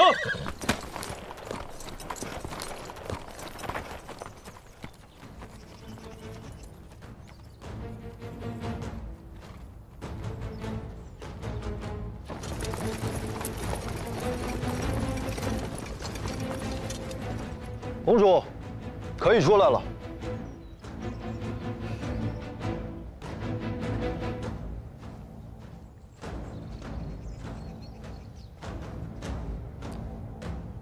你们快回去吧，我随他们去海东部。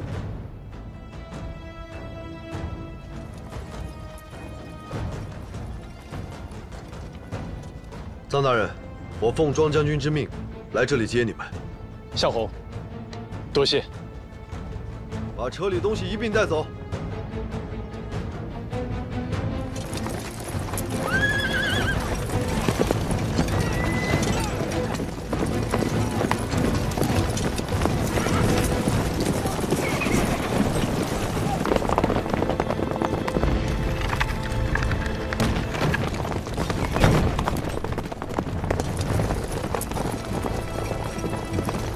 你们聊什么了？怎么脸色这么难看？我想过庄之行会在军营里迅速成长，但我没想到，才短短1年的时间内，他就已经成为了昭义将军。我方才跟他说了赵秉文的真实面目，他却无动于衷。恐怕庄之行早已有赵秉文暗中相助。看来赵秉文的行动比我想的还要早。那他这次救我们，会不会另有所图？应该不会，否则我们哪有机会这样说话？不过庄之行随时有可能把我们的消息传给赵炳文，留在这里，早晚都会有危险。我方才听到外面士卒们聊天，他们奉朝廷之命，四处征用东夏劳工，甚至强行抓人，要重修风扇台。风扇台已坍塌多年，为何此时要重新修建？赵炳文绝不会平白无故的做这件事，一定和鬼玺有关。我们必须阻止他。如今赵炳文手握鬼玺，又把持朝政，现在还有庄之行的帮助，我们该怎么做？目前，还是要先找到毁掉鬼玺的办法。鬼玺是我父亲从风扇台地底拿出来的。我在王庭时，四处打探鬼玺的消息，甚至问了姐姐，但她一无所知。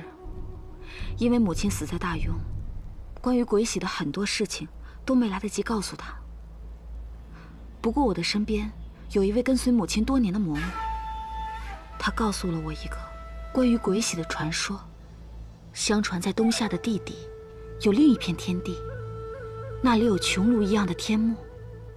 但是那片天和我们所见的蓝天不同，是一片碧绿的星河。那儿就是阴兵的世界。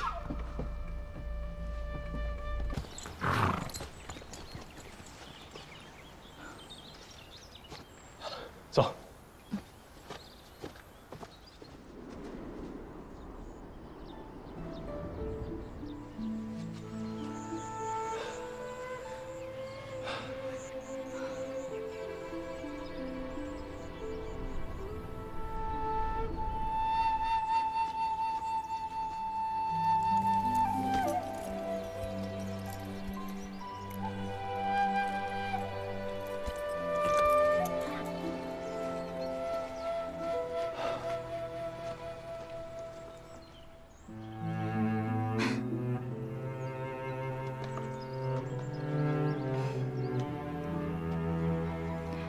我们已经找了这么多天了，还是没有找到任何入口的踪迹。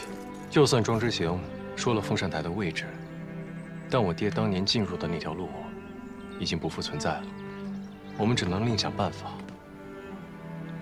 不过，既然是封存鬼玺的地方，必然会遵从一定的风水看舆之法。只是这丹穗山脉连绵不绝，要是能轻易找到，也不会一直是个秘密了。唉，要是臧大人都没有办法，那就真的找不着喽。你跟我说过的传说里面也提到过，丹穗山脉是东夏千百河流的发源之处。或许我们可以通过河流的汇聚方向去找，说不定会有线索。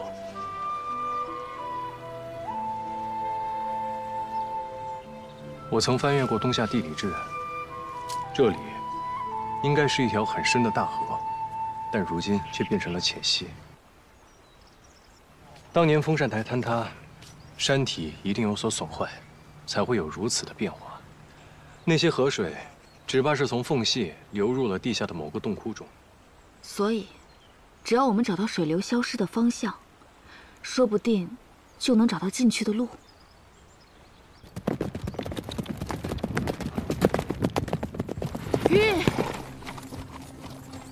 玉，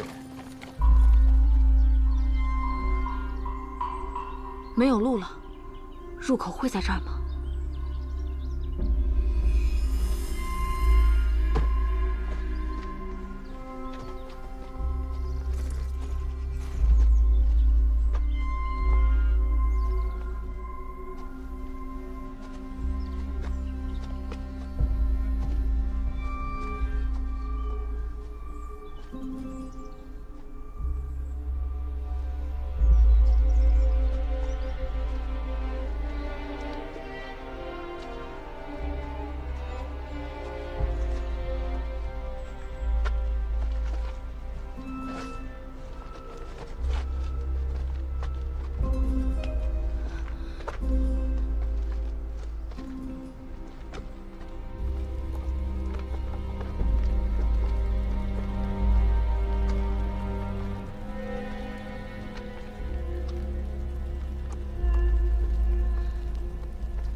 碧绿的星河，就是阴兵的世界。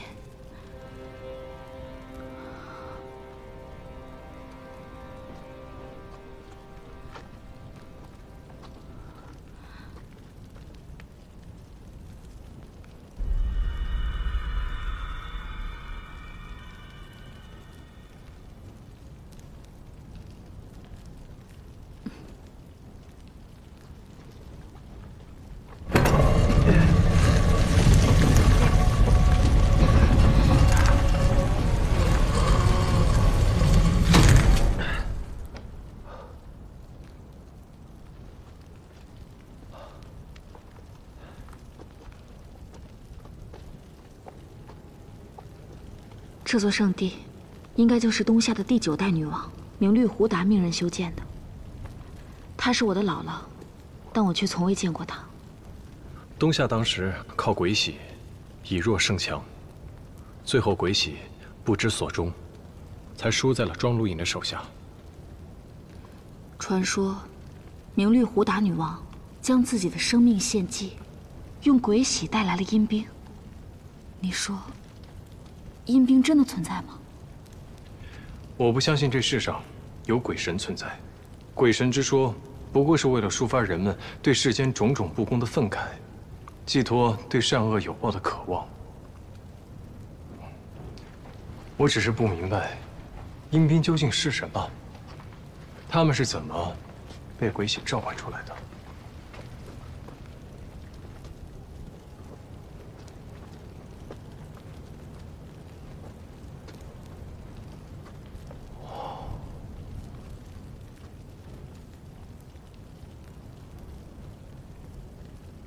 藏海，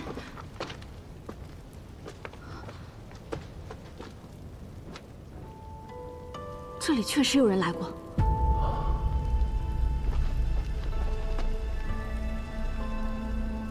一定是我父亲。如今是我们来到这里，来到一切开始的地方。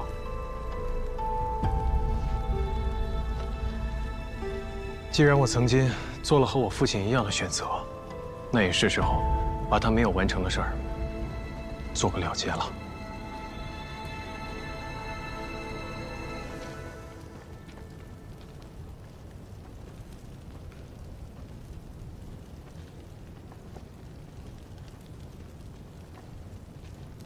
那些是什么？藏海，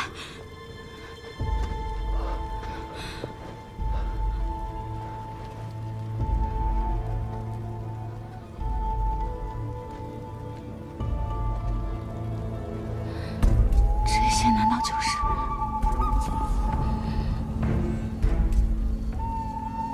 小心！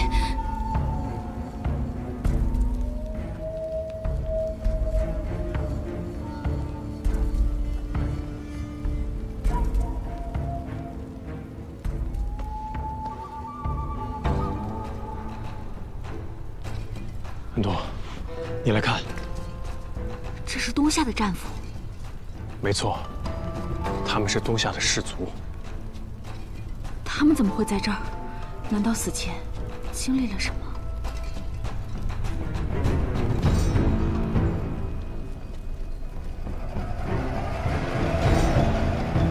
或许真相就在那里。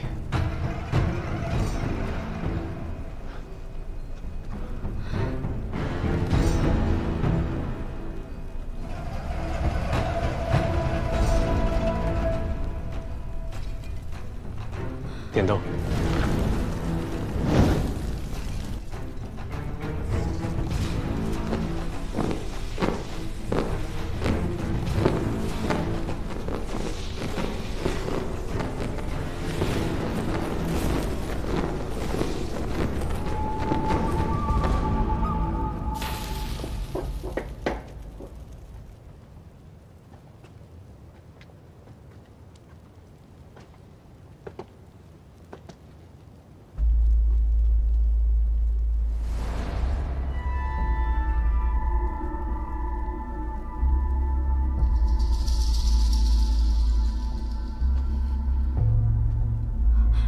藏海，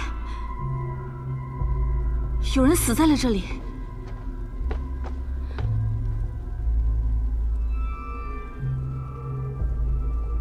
他会是谁呢？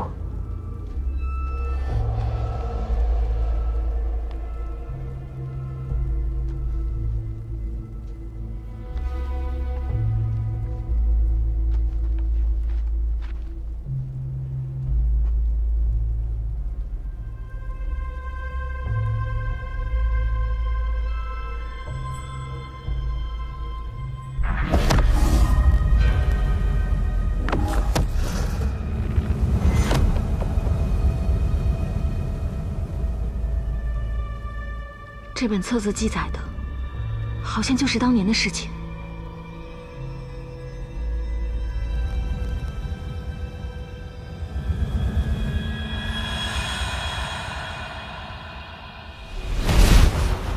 武和35年，大庸军队讨伐东夏，东夏大军节节败退，要塞失守，都城即将沦陷。明律胡达女王危难无措之际，一名叫张密的谋臣向她进言，或许可以效仿东夏第一任女王当年的做法，启用鬼玺击退敌军。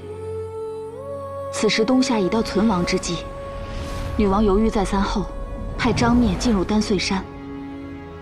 张灭精通堪舆之术，他顺利从傅贤女王留下的遗迹中拿出了鬼玺。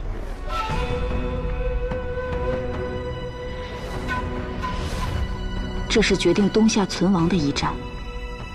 女王召集了3万将士作为前军，并在阵前举行了祭祀之礼。她在赐酒时告诉众人，以祈求上天赐阴兵复仇。战场上，擂鼓的士卒们高喊：“阴兵将至，大庸必败。”但阴兵没有来。原来，鬼玺本身含有一种世间罕见的毒物。张灭用自己的血浸染鬼玺，将鬼玺流出的毒液倒入酒中。这些饮下毒酒的士卒们发现，他们已经感觉不到疼痛，伤口也会不断愈合。之后的那段时间里，这支军队所向披靡，战无不胜。而比烽火更迅猛的是流言，所有人都相信，这群不需要进食和包扎的士卒，就是从天而降的阴兵。东夏大军趁势南下，攻下了大庸数个城池，即将攻下丹城。丹城乃进入关内的要隘，一旦失守，东夏便可长驱直入，直取京城。但明律胡达女王发现，变成阴兵的士卒会逐渐神志不清，变得敌我不分，只剩下残暴的杀戮。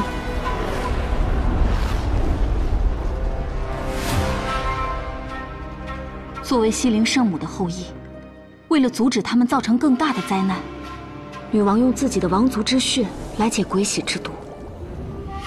她耗尽生命，终于停止了鬼玺。东夏后军传来噩耗，女王殒命，这支军队也随之倒下。临死前，女王留下遗命，命张灭督造圣地，将鬼玺与阴兵永远封存其中，后人永不可开启。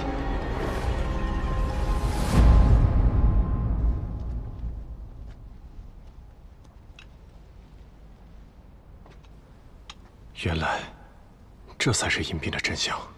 原来东夏王族之血，不是用来开启鬼玺的，而是用来停止它的。这本册子就能证明。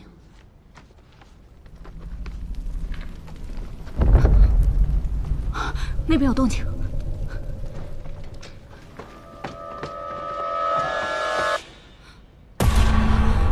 怎么会？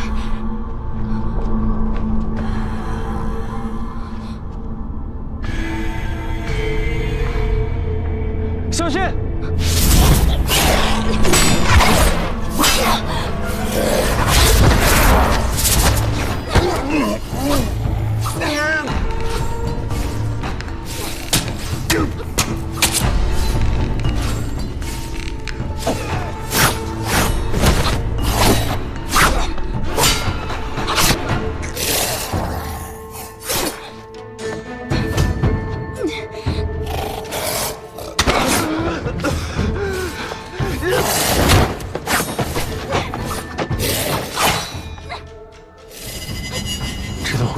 说。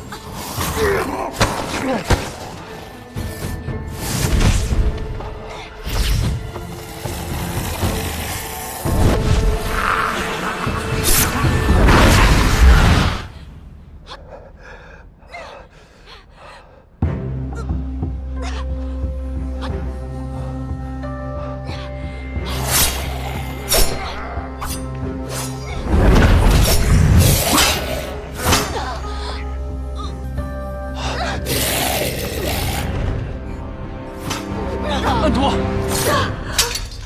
这一切都是幻觉。这些阴兵都是假的，那我们刚刚看到的是？这里的壁画颜色鲜艳，还有一些特殊的气味，恐怕是张面为了防止鬼玺被人夺走，在颜料里加了什么东西，让我们产生了幻觉。这里不能待了，赶紧走，走！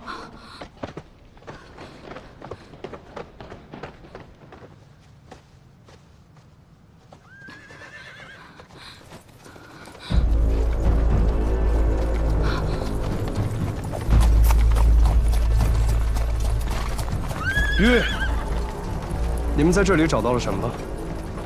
是不是跟鬼玺有关？你一直跟着我们，你真以为我会放你们走吗？就此罢手，我可以把其中的一切都告诉你。有件事你一直想错了，我和我父亲不一样，我对鬼玺这个东西没有丝毫兴趣。你所知道的一切，跟阁老说就行了。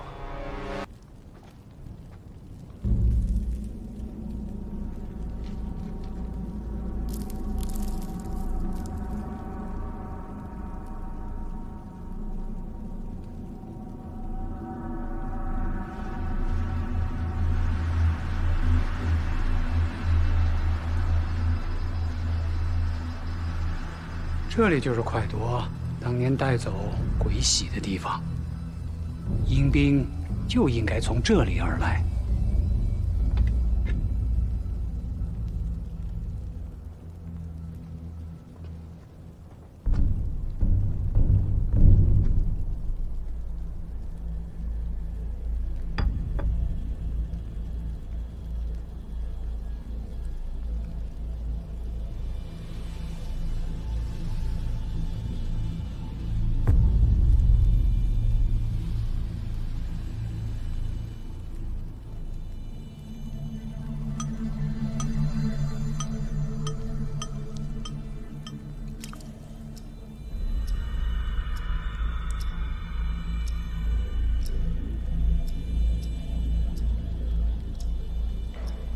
大人，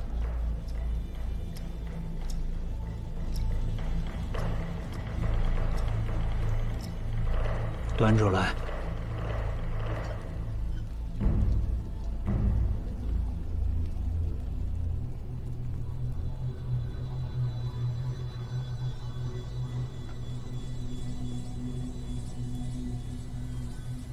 真是鬼斧神工。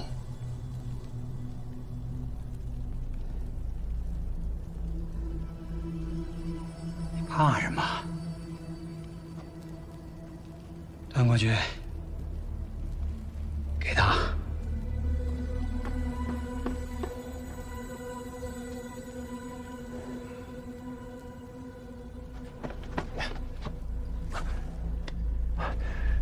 你不是一直想知道我撕掉的那一页写了什么吗？你以为这样就有用了？真相就在那些壁画上。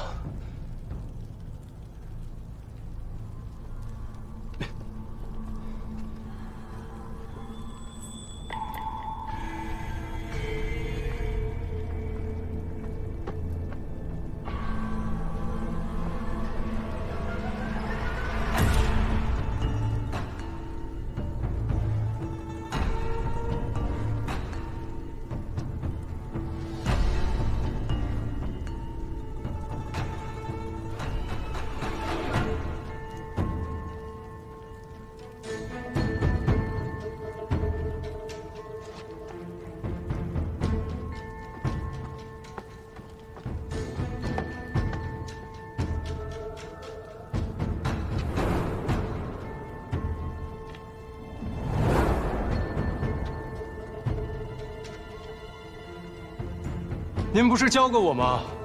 说实话骗人。张灭在那张纸上写的，就是我说的。阴兵根本没有办法被控制，只会带来灾难。住口！你也永远都无法用鬼玺来完成自己的目的。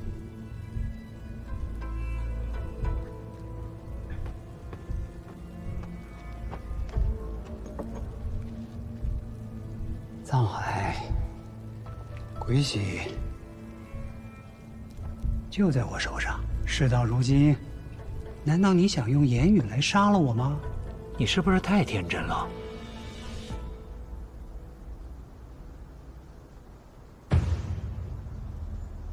要不要下去看看阁老那边如何？大人让我们留下来，就不要擅作主张了。我还是有些不放心。你是不放心赵大人呢，还是不放心藏海？你敢行刺朝廷武将？那又如何？推到东夏人头上便是了。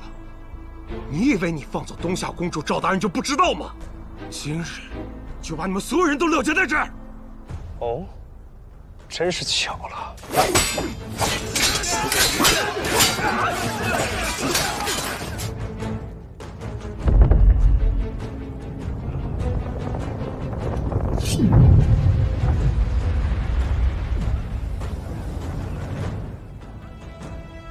你一直都觉得我对复仇的执念太深，但你对鬼玺又何尝不是呢？我就算跟你说了实情，你也永远都不会相信，才会来到这万劫不复之地。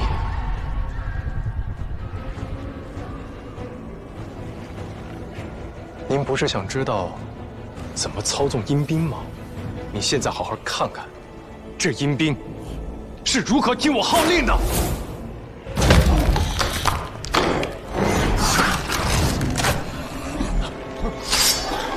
胡大人，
永别了，恩公。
你终于来了。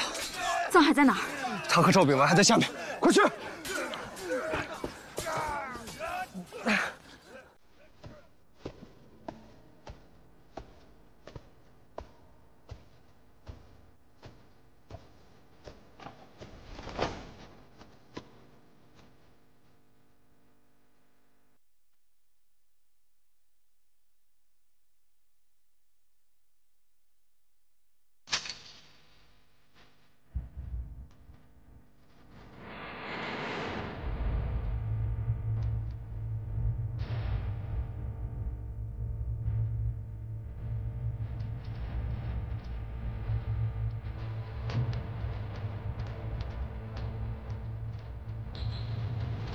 你没事吧？我没事。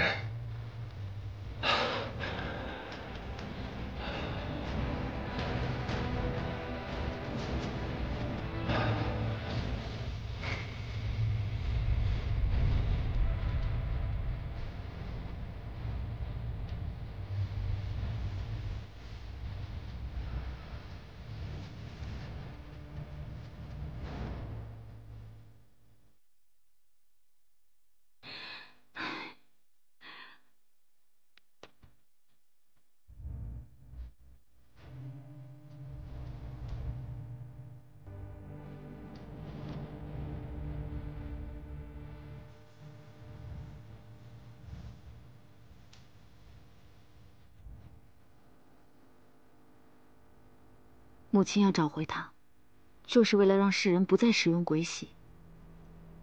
连先帝也觉得你是对的。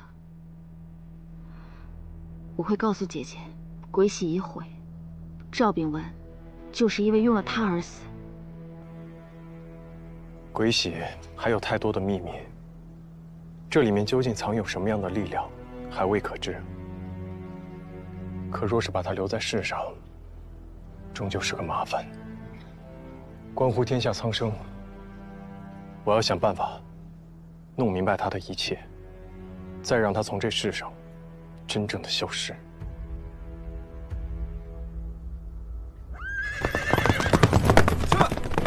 驾！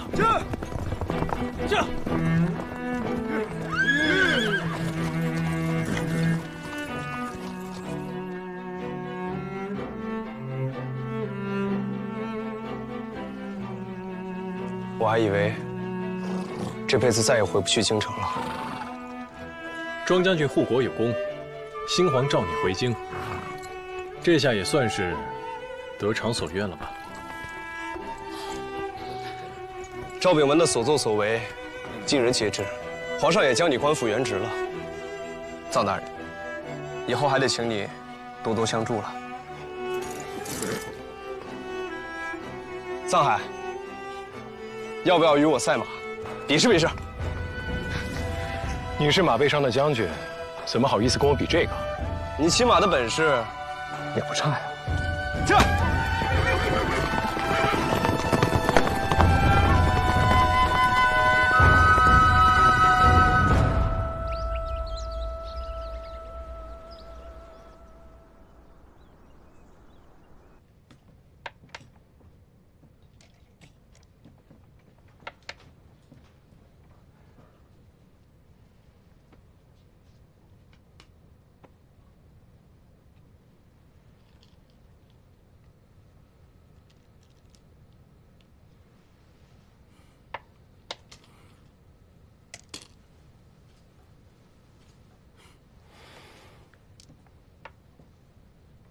陛下赢了。陛下，哎，臧海，你来了怎么也不跟朕说一声？臣怕扰了陛下的兴致。既然来了，就陪朕下一局棋吧。臣棋艺不佳，不敢与陛下对弈。不碍事，朕也是棋艺平平。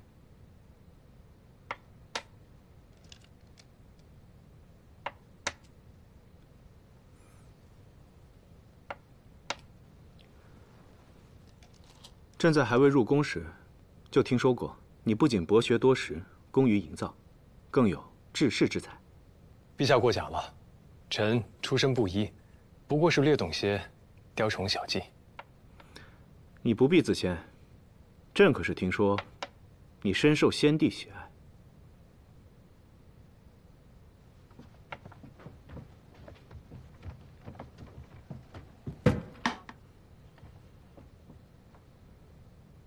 这些都是什么？回陛下，这些都是先帝之前做的，刚收拾出来。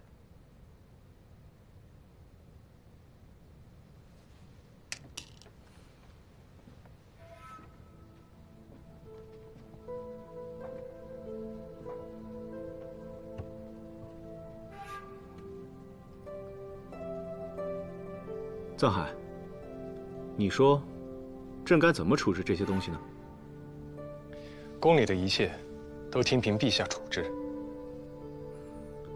先帝生前喜好木工，既是心爱之物，拿到先帝灵前烧了吧。是。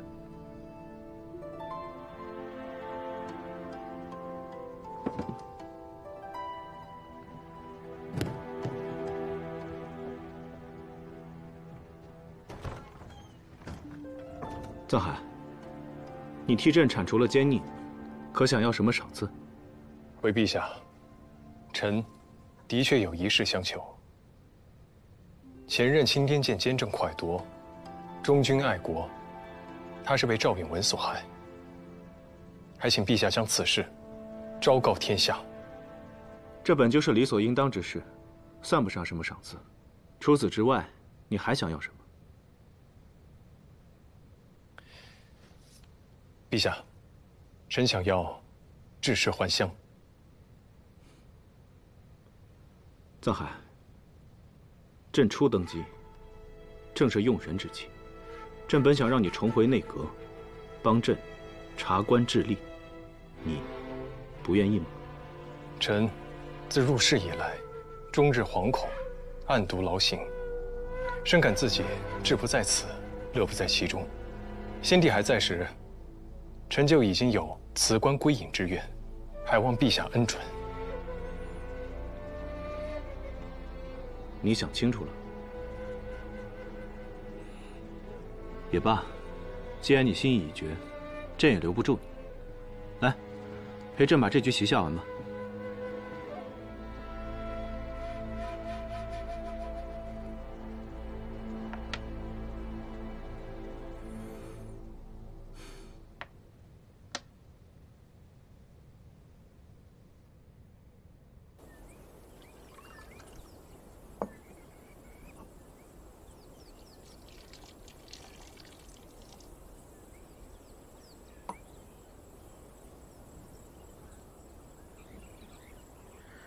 小海啊，好好的从东夏回来了。他不止打败了赵秉文，还拿回了鬼玺。徒弟这么厉害，你这个当师傅的，还真是了不得啊！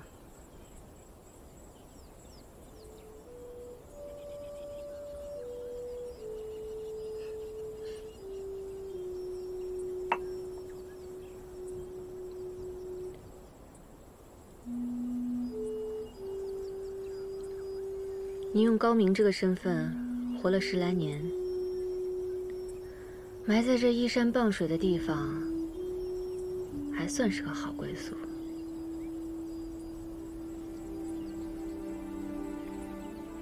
这酒太甜，我还是喝不惯。走吧。驾！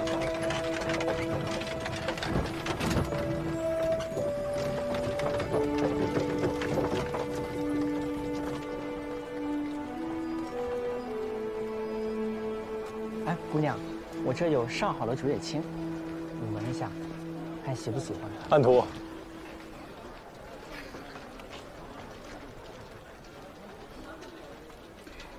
这下真的辞官了？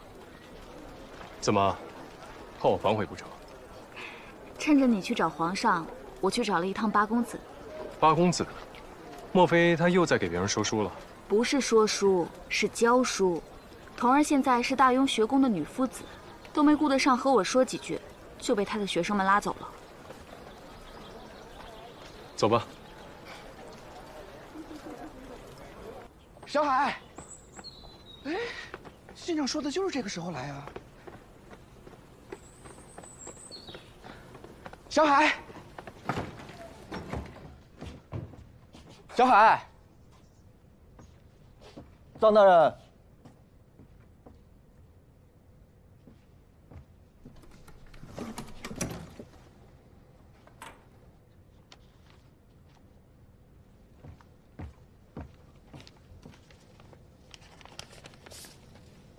这些都是臧大人留给我们的吗？他去哪儿了？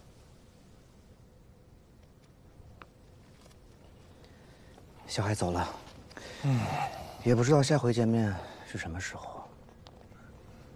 那咱们就出发去找臧大人呗。那怎么行啊？我告诉你，小海在信里可叮嘱了，咱们也有事情要做。